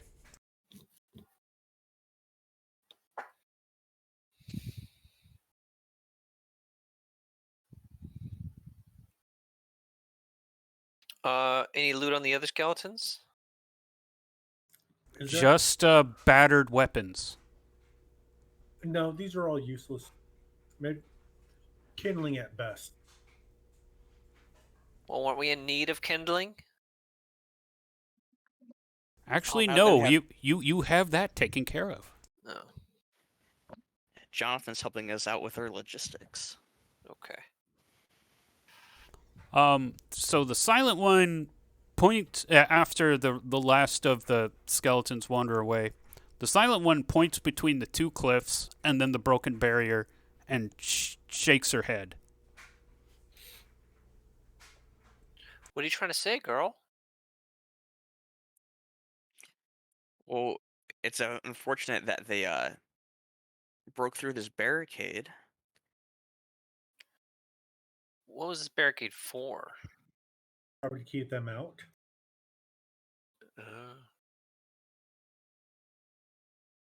We could probably re-erect it.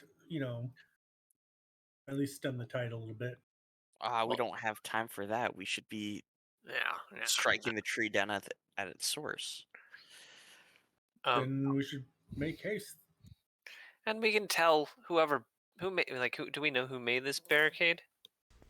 You would assume it was soldiers of the Kingdom of Vassith. Like, it looks pretty temporary. It doesn't look like a permanent structure.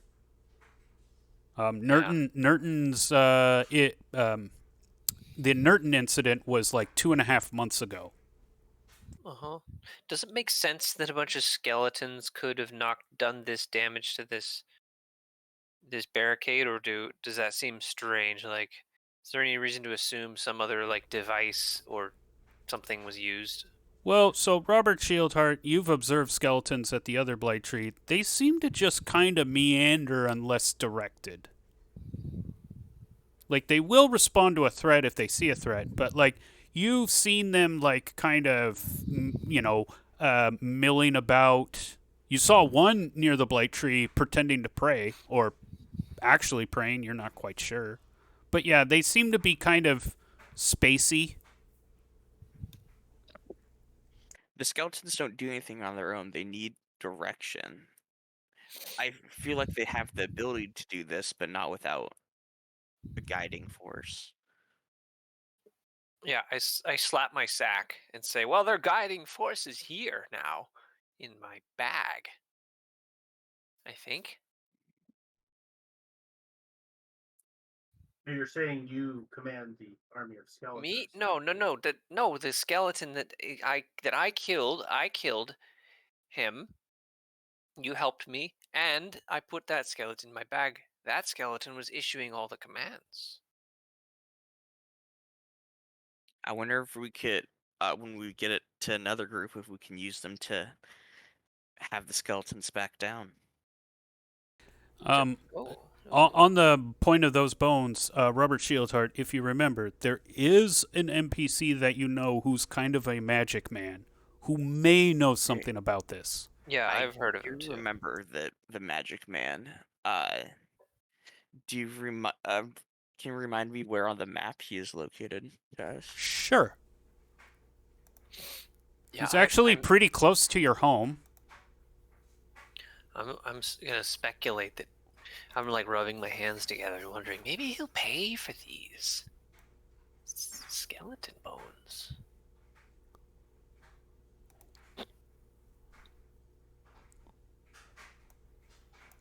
So,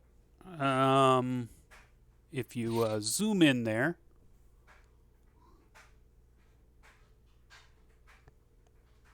you guys are like the hex right here. Okay. Oh, yes. And Colress's hut is over here. Is this the icon of his hut, or is just he's? That's the icon of his hut. Okay. I will add that to the player map. I think I'm going to confide in the Silent Knight and and ask her, hey, do you think it's worth backtracking a little bit to figure out information from these bones? I think I know a man who can help. Was the Silent One with us when we? Yeah, did that? yeah. Yes. Actually, she's met Colress. Yeah. She looks around to kind of see if any skeletons are gonna come meandering back, and then looks back at you and nods, and then points like, "Lead the way." All right, gang. Off we go. Let's go to Colress's hut. Yeah.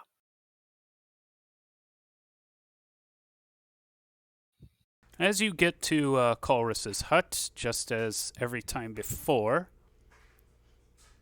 there is a large glass sphere above his cabin, swirling with clouds, as you guys kind of stand on the outskirts of the cabin. I ask, what's that? Would I be able to tell what this is? It's you know that this is some kind of alarm. I would say that's no alarm to dissuade would-be burglars. You call it an alarm, I call it a doorbell. Let's trigger it. Yeah, It might blow you up. smack it. Yeah, after the incident with the Flaming Fist bandits, uh, we helped him out, and so now he's a friend of ours. So we don't have anything to fear. And I'm gonna walk up and knock on the door. Okay, I you see. walk up. The cloudy sphere gets more swirls more rapidly, and then lightning kind of starts arcing around the sphere, and then that's when one of the windows by the door. Hold on, let I me say that actually. means you're friends. Right here by the wood pile, a window opens up, and you hear a voice. Hello, who's out there? It's me, your friend Robert, the Oh, one who took out the bandits for you. oh, Robert, it's been a minute since we've seen each other. Come in. Who's that with you? He opens the front door here. It's But- me, Paydor, and my merry band. Oh, I don't think I've met you. No, I stride in. And We've surely not. you've heard of me, Guilford the Grand. Nope, Hero sorry. of the people. Nope, Nice carpet. Where did you get this? oh, it was a special discount item that may or may not have fallen off a wagon. Oh, do you have any wine? I have tea. Please sit down. Let us drink some tea. I prefer wine. You will have tea. Okay.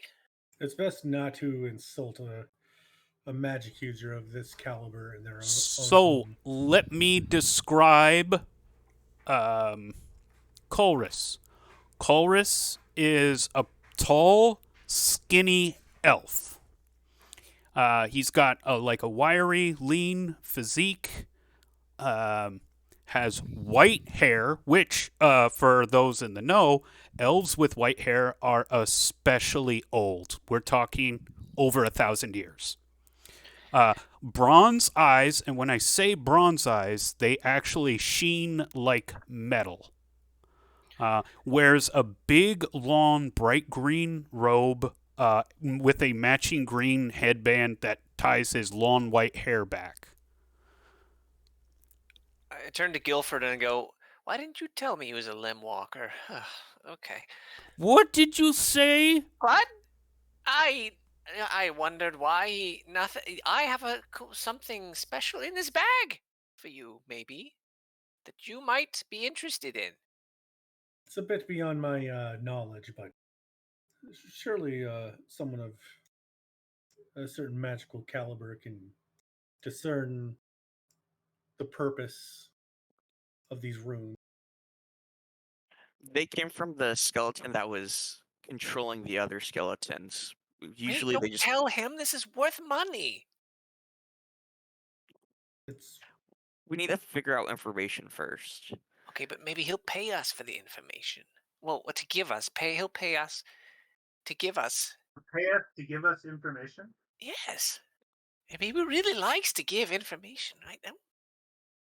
I turn to the wizard and say, 3 copper to know what's in the sack.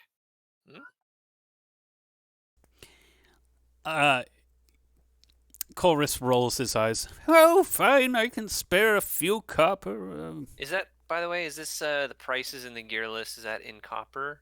Or No, gold? that's in gold. Oh, so 1 gold is for the water skin? Yep. Okay, one gold. 2 gold. I'll give you 1 gold. Ah! Good. So I plop it on the table and show him. All right, let's see what I paid for. Looks at the bones. Oh, this magic is a bit out of my expertise. Humans were always better necromancers than elves. And he turns to you, Zonrot. I am not a necromancer.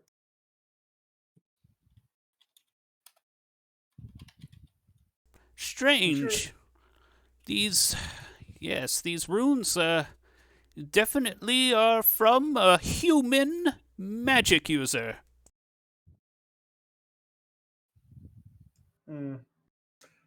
I guess it is a human at the root of this undead plague. Was it you, Zonrod? I You're a human.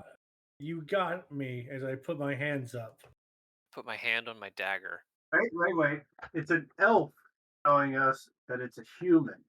So it's Oh, either a human because he's telling the truth, or it's an elf because he can't admit to the shame. We have no reason to doubt him. I don't even have a dagger. Crap. You Besides, probably have a butter knife. if you We've got wanted to be sinister, you probably would have done so already. And there's a reason why we were welcomed in as friends. I mean, it's best not to make an enemy of those that wield the arcane. What's the wizard's name again? Colrus. Colrus. Okay. I want to ask. I say I've heard that in the night there is a guy with antlers that runs around and does bad things, kills people or something. I don't know. Is that a human? Could it be from that guy? He, when you mention the antlered cane, he kind of gets a distant look. And he says, I hope not. I look around. What do we know about this guy, Antler King? When you also say his name, his face kind of turns bitter for a minute. And he gets up from drinking his tea, walks over to this window and looks outside. I look outside the window too. You know, there's a nice wilderness. The breeze is blowing by. You know, the grass kind of waves.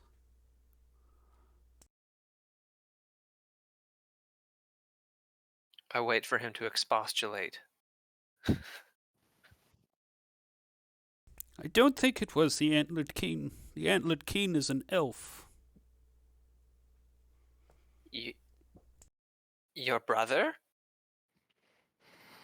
No, Your son? a friend.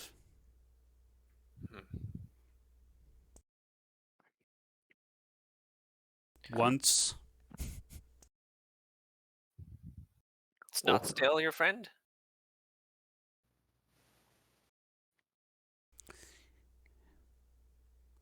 I believe that while the antlered king is up to his own agenda, this is merely human trickery.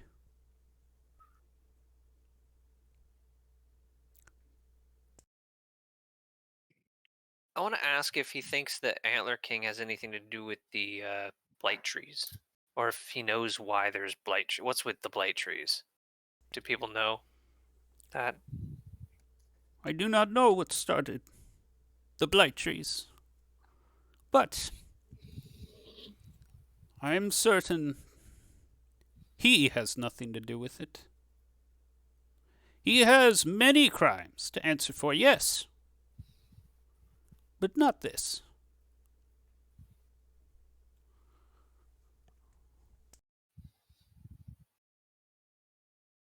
Okay, well, it wasn't him. That's And- human magic. Yes, and unfortunately, this will have delayed our picnic as we still need to reach the town. Yeah, let's go. We do know of one other human magic user, don't we? Yep, that's Ortish, the one who wants to go into the Kraken. Yeah.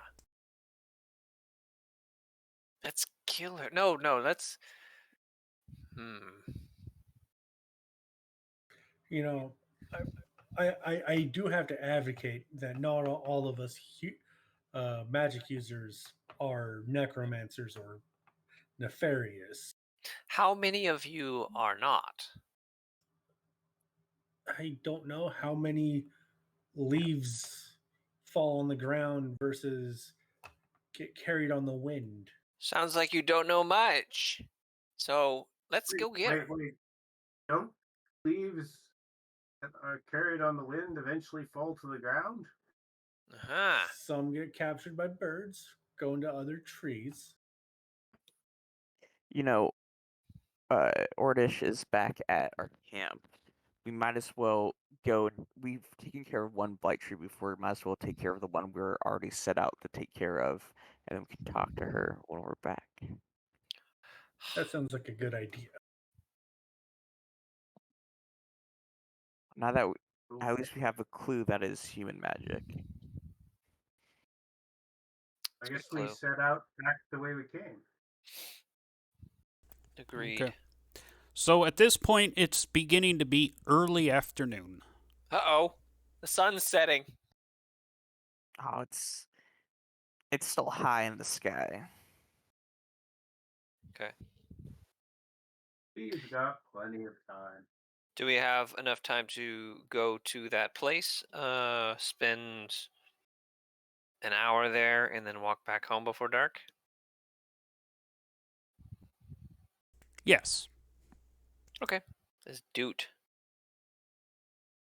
All right, let's continue on our path. Okay, this is where some, God of War shimmying through a narrow cliffside so the level can load happens. Okay. Mm-hmm.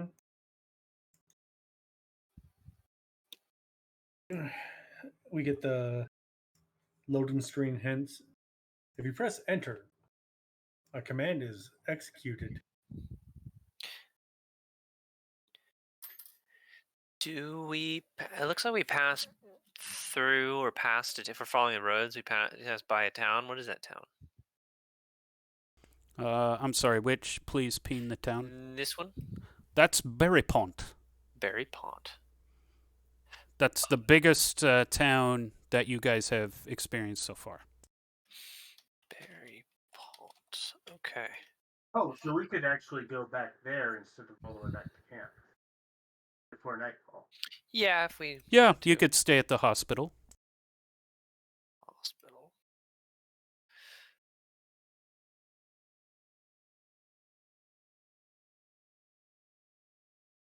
Would it be too much of a diversion if I sauntered into Berry Pond and bought a skin of wine for myself? I mean, that's up to you to convince the party. Ahem, I'm a little peckish. Well, we have rations and water. I'm looking for something little more aged. Some wine from Berry Pond. I'll share it with you, Guilford. Are you sure wine is the wisest before battle? We can always grab on the way It's back to camp as a and celebration. heartening. It It's true. yes, It's, it's bolstering of the soul and the spirit and the muscles. Besides, if anything, we were too accurate in our last battle. Yes, that was too easy.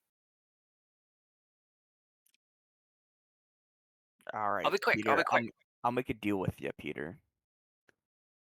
I'll use some of my gold to help you buy a water skin or enough wine for a week. For a week? I guess my week. I don't know what your kind of wine week is. Well, okay. Well, Pardon me. Yeah. seven. So what is it? 14 pints of wine. Okay. We just gotta get through this, tough it out, and then on the way back, we'll throw a party. So it Have looks like yourself a deal, my friend. Yeah, it is your guys' first adventure after all. yeah. It looks like wine doesn't have any weight. What? Nah, the coins, they only count for weapons and armor, not for gear, so don't worry Okay. about it. Okay. So you guys are going back the way you came. You guys encounter the barricade again. Yeah. And can I have just dashed into Berry Pond and got some wine, and then we're here, back at the barricade? Can that have happened? That can happen, or you guys can spend a bit of time in Berry Pond and maybe ask around. It's up to you. I think we were rearing to go. Just wanted to grab some, stop by the Some essentials. 7-Eleven. Okay, then yeah, it's basically mid afternoon by the time. If you guys go directly home, in an hour or two, you should make it home by dark.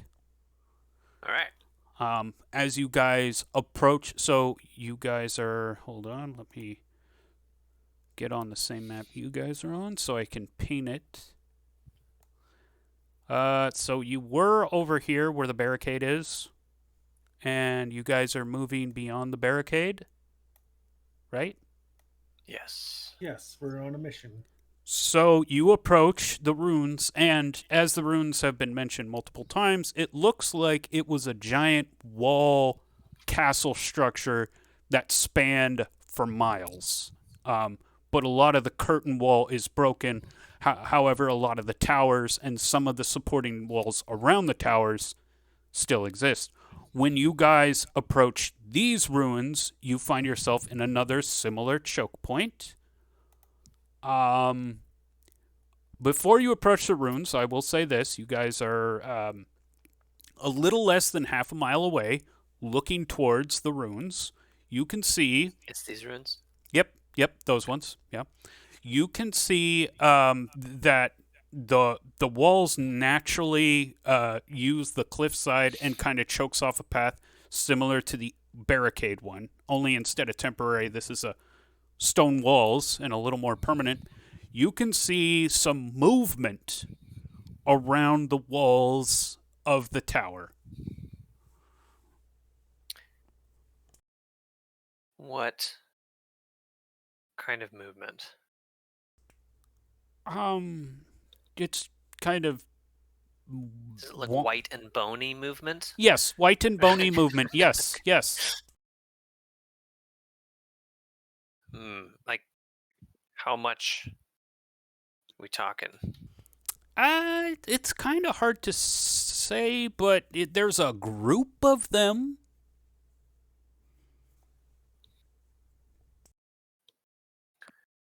Let's go look. Closer? Yeah, I mean, that is the way we need to go. Okay. We could go around them. You could try. You could try to go through the forest, or that's an option too. Why don't I get a quick count? We can decide after that. If you wanted to, Guilford, you could scout out invisible. Ooh. Yeah, that was my intent. I'll just get a count of how many there are and bring it back. Okay, I'm going to pop up the map. All your tokens are going to be there, but only Guilford is there. So. Guilford the Invisible.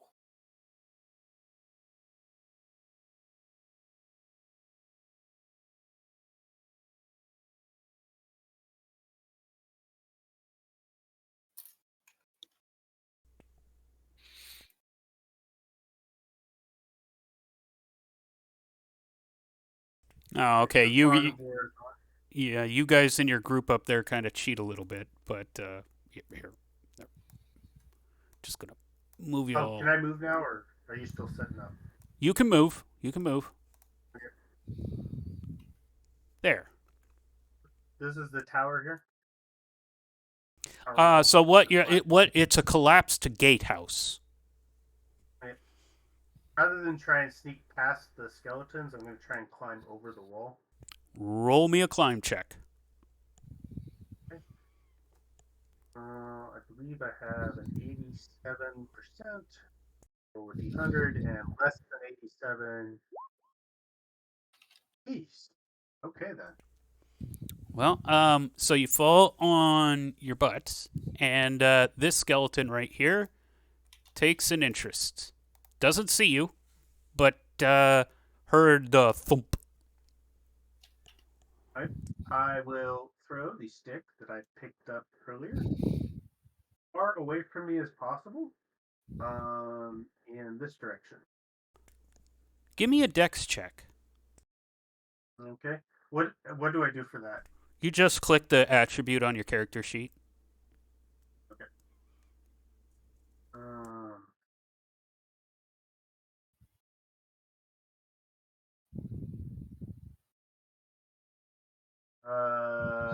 What's a threshold modifier? Or just ignore 0. that? Hey, wow, that is pretty close to a failure, but you succeed. Yeah, you throw the stick over towards the bush, and the skeleton investigates. Okay. I'm gonna go back to my previous plan unless I pretty much failed climbing that wall. Okay, go ahead and climb. Okay, you are up top. I will just put you. Yeah, right about there. So you're on the other side of the gatehouse.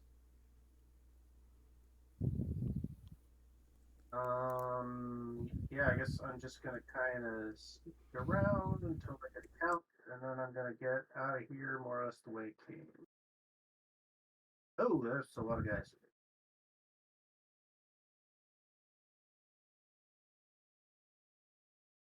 Are these? What are these?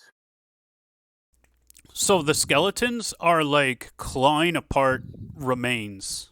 Some Okay. of the remains look fresh, others not so much. So it looks like there's 6 there. Oh, there's 3 in there. Uh,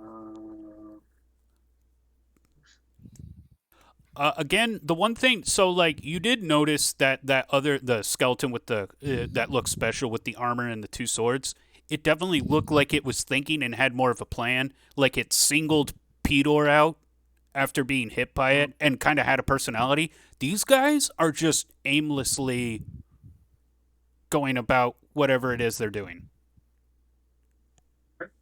I'm gonna try and sneak up over this wall again, Go ahead and roll. And yep, you get on the other side. and I'm gonna head back to the party and report.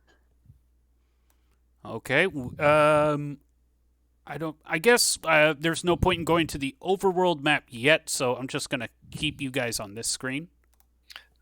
I've been drinking. What are there in-game effects? I couldn't find them in the rulebook. Okay, if you've been drinking, I will give me a Constitution check. Okay, I just roll Click. d20. Do I add any bonuses or anything? Nope. Okay, here's a d20. 5.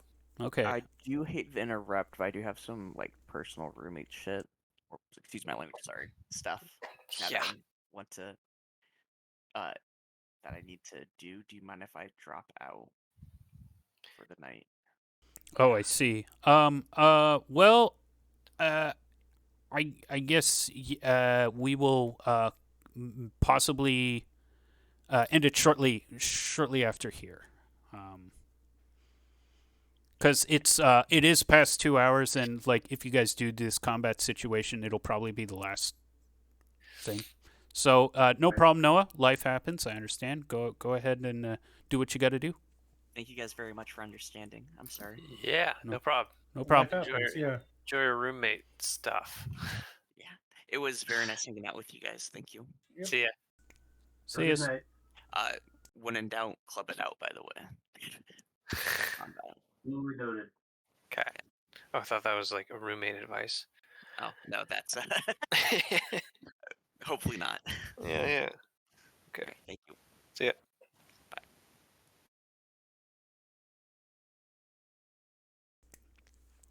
Okay.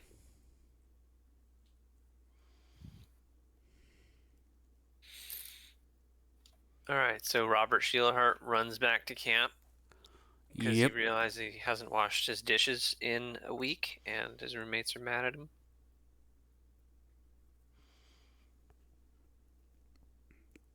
So,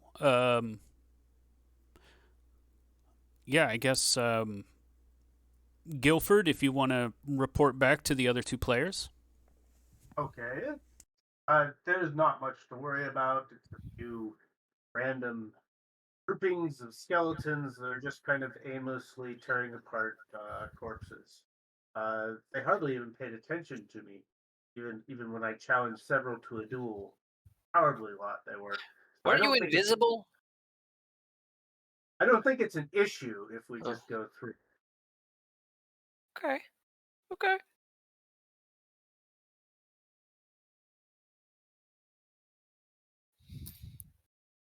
My good friend Guilford says it's safe. I will do it. Oh, what was the result of my endurance roll? You are not penalized by your drinking. Did I? Okay. That was maybe like a whole wineskin. Okay. I mean, yeah, but you succeeded on your Constitution check. Yeah, I mean, you're Great. feeling it, but you're not like, Yeah. you're not sick. Great. Excellent. You roll to see if you get drunk. Well, okay. Yeah. Yeah.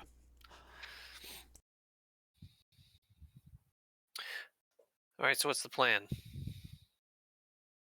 Well, The silent knight points back towards the barricade and then puts her hands up as if erecting a wall. I'm gonna take the Silent Knight's advice because I'm not a combatant. She's saying we should build a wall. That's what I Yes. got out of it. Okay, let's start collecting sticks. I don't want to build a wall. Sometimes you have to do things you don't want to. Not me. I don't really ever have to do things I don't want to do. That's why I never married. I'm pretty much done already. Look at this wall. I've collected 3 stones. I stare at the Skeletons silent night. can't jump, so they'll probably just trip over them. And I think we're pretty much, as long as we stand behind them. Yeah, we should be fine. I stare at the silent night, shrugging vigorously. She just stares back. Okay. I look to the other players, or my other companions. Well, are we really doing? What are we doing? What does she mean when she puts her hands up like that? Does it mean no, we shouldn't go attack the? She points towards where Guilford just was, and then makes a motion across her neck, like slitting We her will throat. die if we go there. That's what's okay. Okay. Not so let's I guess go we're over there going- and I kill. mean, unless you want to join them as being undead, I No. wouldn't do that. Okay, let's They go did around. look like they were living pretty good lives, though. Good deaths. Can we go? Let's go around. Okay, we'll go around. How do we go around? Through the forest. Okay. Yeah. If I get poison oak, though, I'm going to be upset. You get what? Poison oak? Oh. Bet you would. Okay, yeah. The forest it is.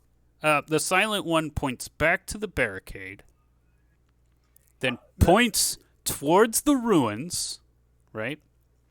And then makes like a walking motion with her fingers back towards the barricade. Let's go back to the barricade. I'm not. I'd prefer not to anger the one that is actually versed in dealing with the undead. I say to the silent night, you should learn to write. And then I can't read, but somebody else could then read it.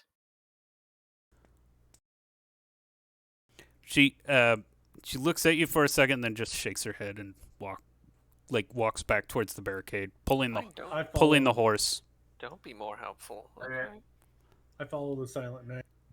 Yeah, me too. Yeah, we'll go backward, I guess.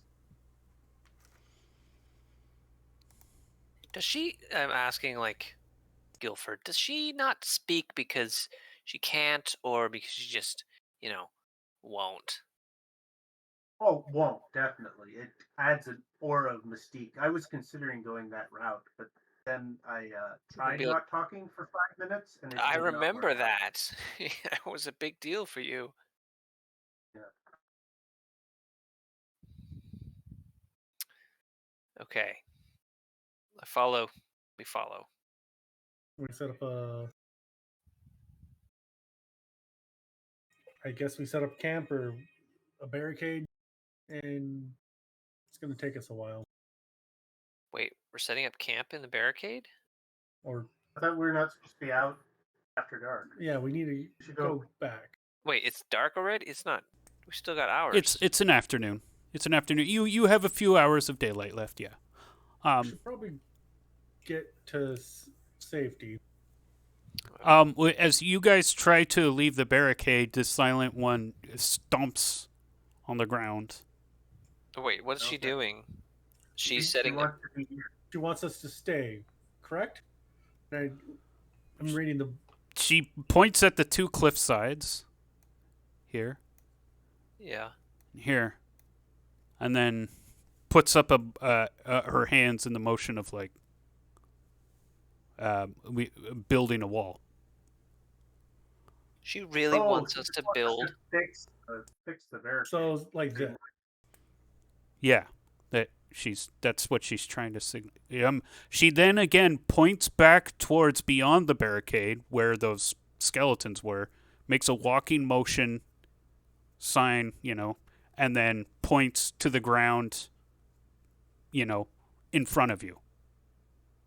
Fedor, I've got some bad news. She's really Like- saying, we need to build up this barricade before nightfall so the skeletons don't come. Yes. He wants us to become laborers. Okay. But Let's do it. Then. I prefer not to die. well, we could not die by just going back to camp. We didn't build this barricade. We didn't tear it down. It's not our problem. I'm gonna sit on a rock and drink. At this point, I just sigh as I start putting the barricade back up as best I can, being Yeah, not so the most- Silent One is like picking up one side of the plank, and Zonra, you just kind of approach and pick up the other side, and all you guys are doing is just kind of stacking sticks to kind of make some kind of semblance of a barrier. Okay. But it's better than flattened debris. Who else Alright. is helping? So Zonrat's helping, and the Silent One are Pitch in lackadaisically. okay. Guilford is not super happy about being pressed into labor, but we'll do it. so roughly that. Right? Yeah. You see, she's not my wife. She can't tell me what to do. I told you I never do something I don't want to do. Well, at least you're going to be free of all commitment. Uh-huh. It's the way life should go. Oh, he's not talking about life. I didn't say what I was talking about. I'm a gentleman.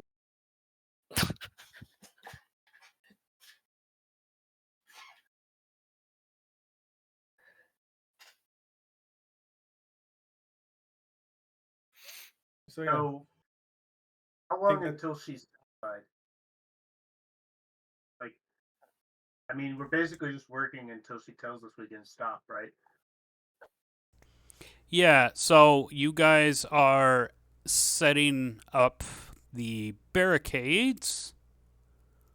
When a couple of soldiers stop by from The this. real laborers. They can take over. They immediately upon seeing the silent knight, they go, "You there, Knight of the Moonglum!"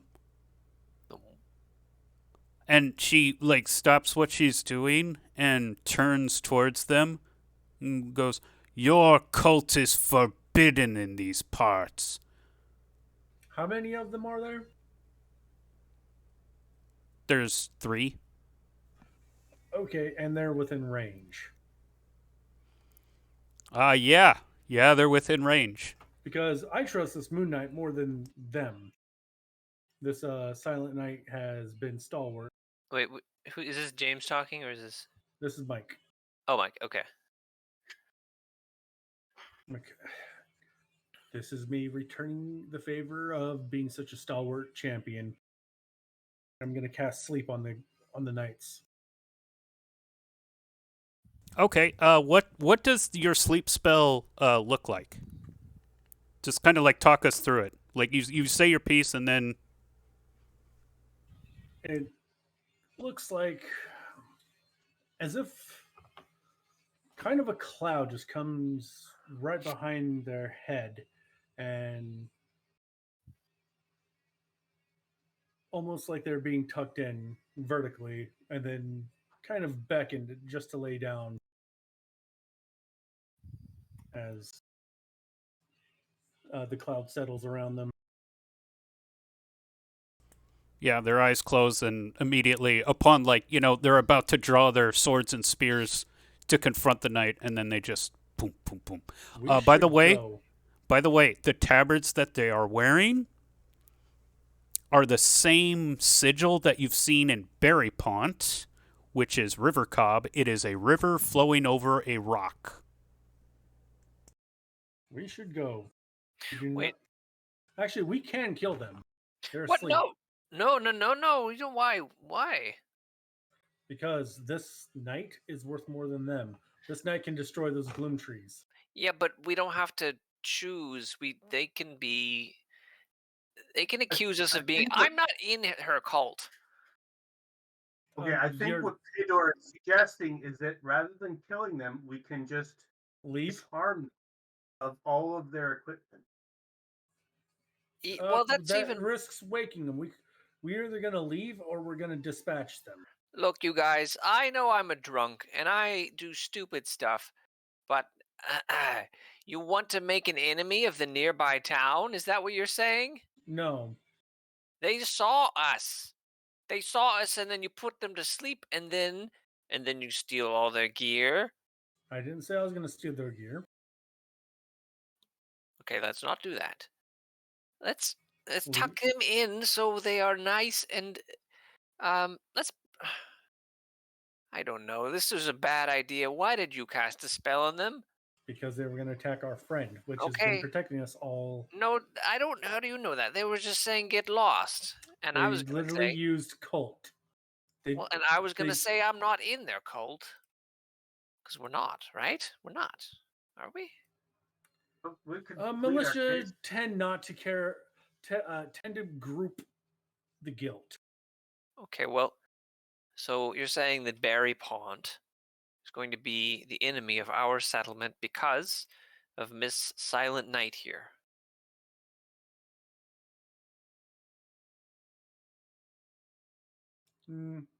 Well, I don't know.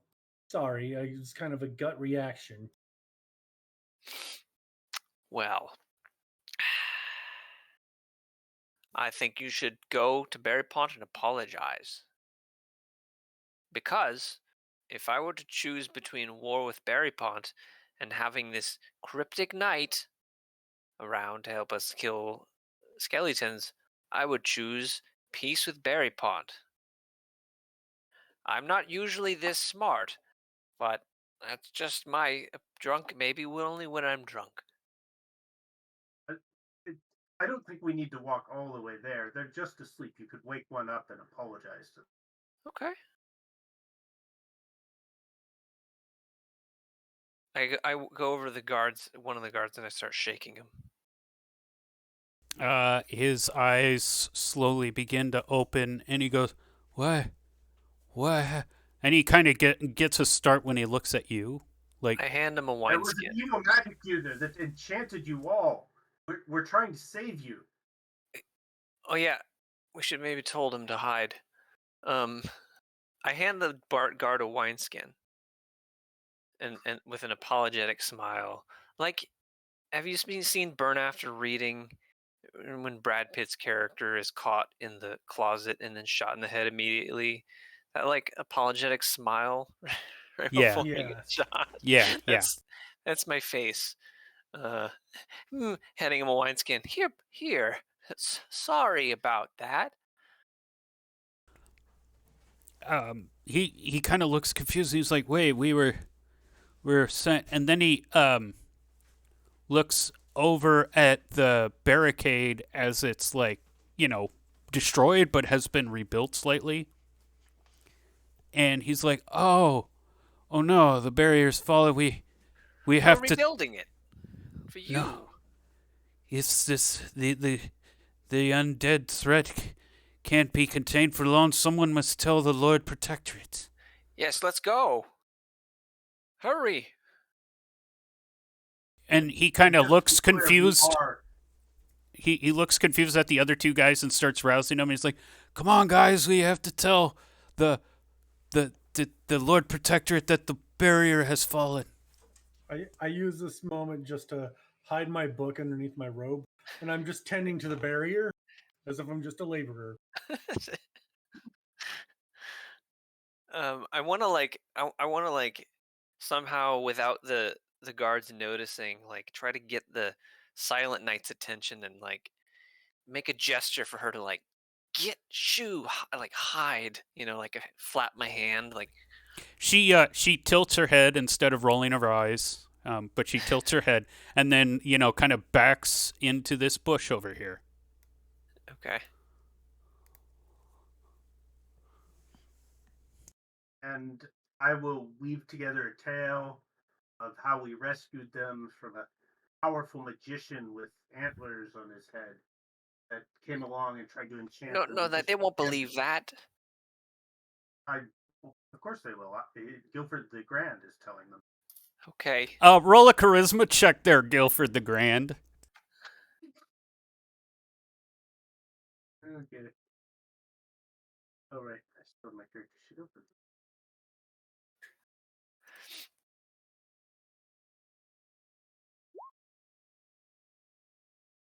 Yeah, right. You took on the Antlered King. Whatever. He's a drunkard. He's don't listen to him. He's trying to make himself seem much more important and useful than he really is. Now, I ordered these fellows to rebuild this barricade here, so that run along and tell the town quick. There was a skeleton. I tell him about the skeleton with the runes on it and on all the skeletons we fought. Well, yes, there are many undead there. It's all over. You really shouldn't go past the barricade. You're not out of character. You're not quite sure he understood the gravity of there was runes on a skeleton. Okay, well, yeah, maybe I try a little harder to like, okay, there's um a lot of skeletons, and one of them had command over a bunch of them, uh, and so get your army, because there's a lot of skeletons by Nurton in that ruin in that direction.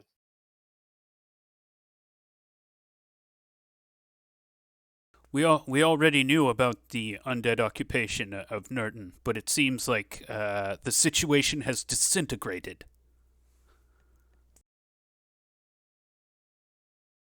Yeah, I agree with him. Okay, so you're just kind of telling him to shoo, basically. Yeah, and to well, get yeah. And maybe I also ask him like, what are you guys gonna do about it? Like, do you have an army? Do you have a militia? You should probably rouse your militia. Our army is already spread thin, what with having to patrol the quad and also the riots happening in Maurice's reach. And apparently, Lady Anna Rivercob's division was wiped out by the undead. All that remains of her were her horse and herself missing an arm, but her army is gone. Have we heard of Lady Anna Rivercob? Yesterday's episode, you saved her. Well, your Not group me. did. Yeah, not you specifically, but the group of adventurers did. Yes. Okay.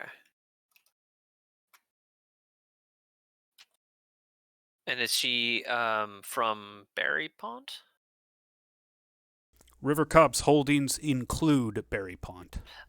Okay, okay. Oh, it's that the yellow Green, territory? so the yellow territory are farmlands. Oh, okay, got it. So just to let you know, the tabard of Rivercob hangs here, here, here, here, and then the sigil of Vargas is here.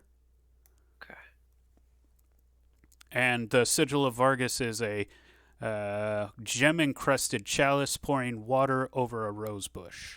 And what is that? This town where Vargas, the only Vargas town that we know? Maurice's That's reach. Maurice's Reach. There was riots there. Yes. Okay.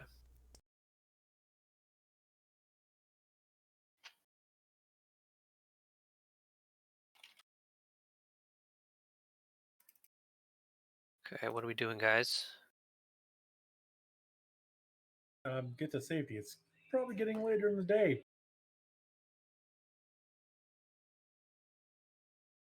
Yeah, I think we should head to Berry Pond and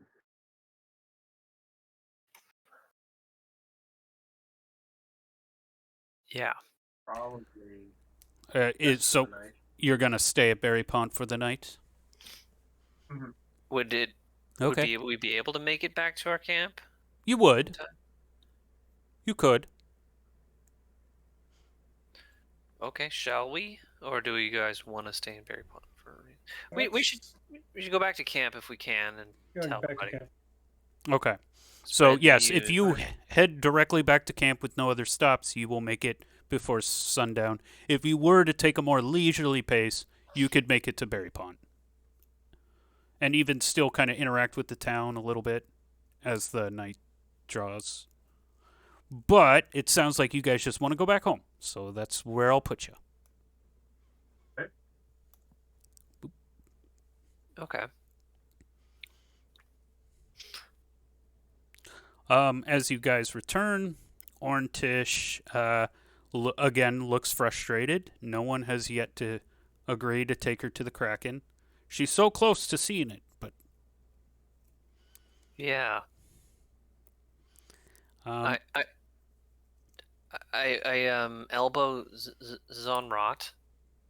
Be like, hey, you want to ask her if she is controlling an undead army? Or if she knows, just ask her if she knows necromancy. dude, you don't just ask another mage if they do No. necromancy. No, you just don't do that.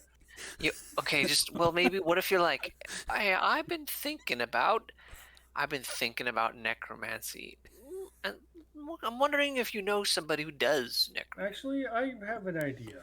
Okay. I pull out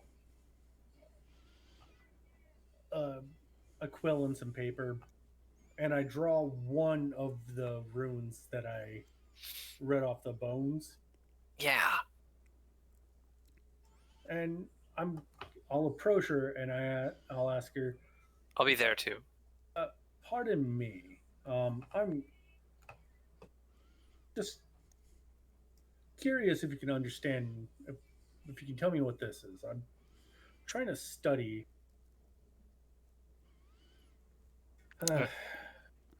these runes."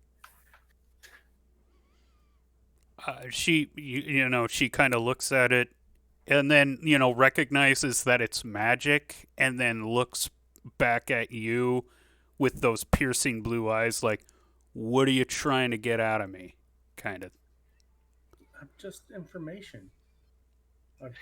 I honestly couldn't tell you what this means. I figured someone of your, well, obvious stature, you might know a thing or two about this because you look more well versed in the world than I.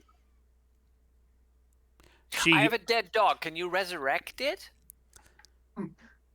Yeah, she kind of pauses, gives you, Pedor, a very odd look, and then I squint my eyes at her. she shakes her head, and then turns back to you, Zonrot, spies your magic book that you keep hidden, and then there's kind of this look of realization, like, oh, okay. Look, if you want to involve yourself with necromancy, it's only going to end in horrible self-destruction. It will it's decay you necromancy. from the inside out. Oh, okay. Oh. I didn't quite know that. I didn't know it was necromancy. Thank you. I'll be sure not to pursue that line of knowledge. It's best you don't. It's not a path without a huge cost. Is she talking like she is like against necromancy, or kind of like?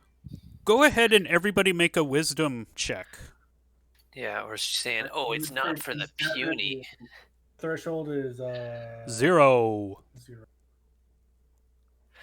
Wisdom. I have +1 to magic saves. Okay. I take it a 19 is not good. Oh, hey. My wisdom is 14 and I got a 9. Good, you did it. Yeah, you can tell that when she talks about necromancy, there's a edge to her voice. She definitely doesn't like it. Okay. I want to elbow Zonrut and I say, ask her why she wants to see the Kraken. Why do you want to see the Kraken? Because there's a giant treasure, the calabash. About 40 or 50 years ago, a ship full of gems crashed along these shores. Some ship from a distant kingdom, full of riches. And the Kraken has the treasures.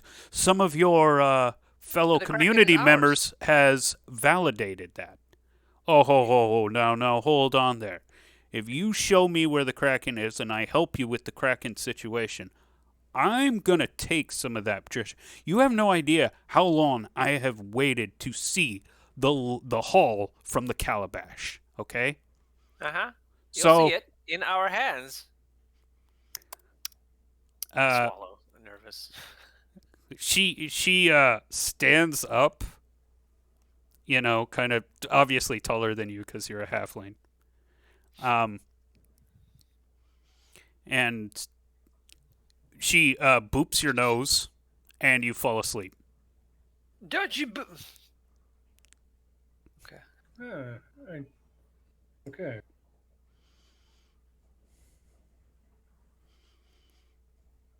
And she's like, he's not dead. You can wake him. Oh, I know that.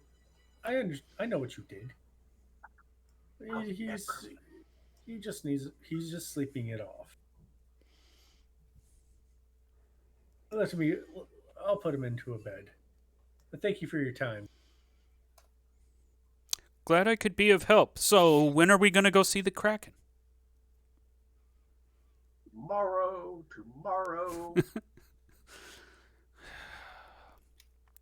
I guess waited so many years. I guess what's another day? She kind of throws up her hands, a little bit defeated. We are a little bit tired. We've been dealing with the undead throughout the day. Yes, I know. You've been out there playing hero. No, I was studying, and I don't. I don't proclaim to be a hero. Hmm. Well, Heroes die fast. exactly. That's why I'm just wanting to get my paycheck so I can retire. That's respectable. She's in her 30s. Yeah, And yeah, yeah. But retire early. I mean, come on. I mean, hey, never stick around in a job environment that the old doesn't survive. There's old wizards and bold wizards, but no old bold wizards. Exactly.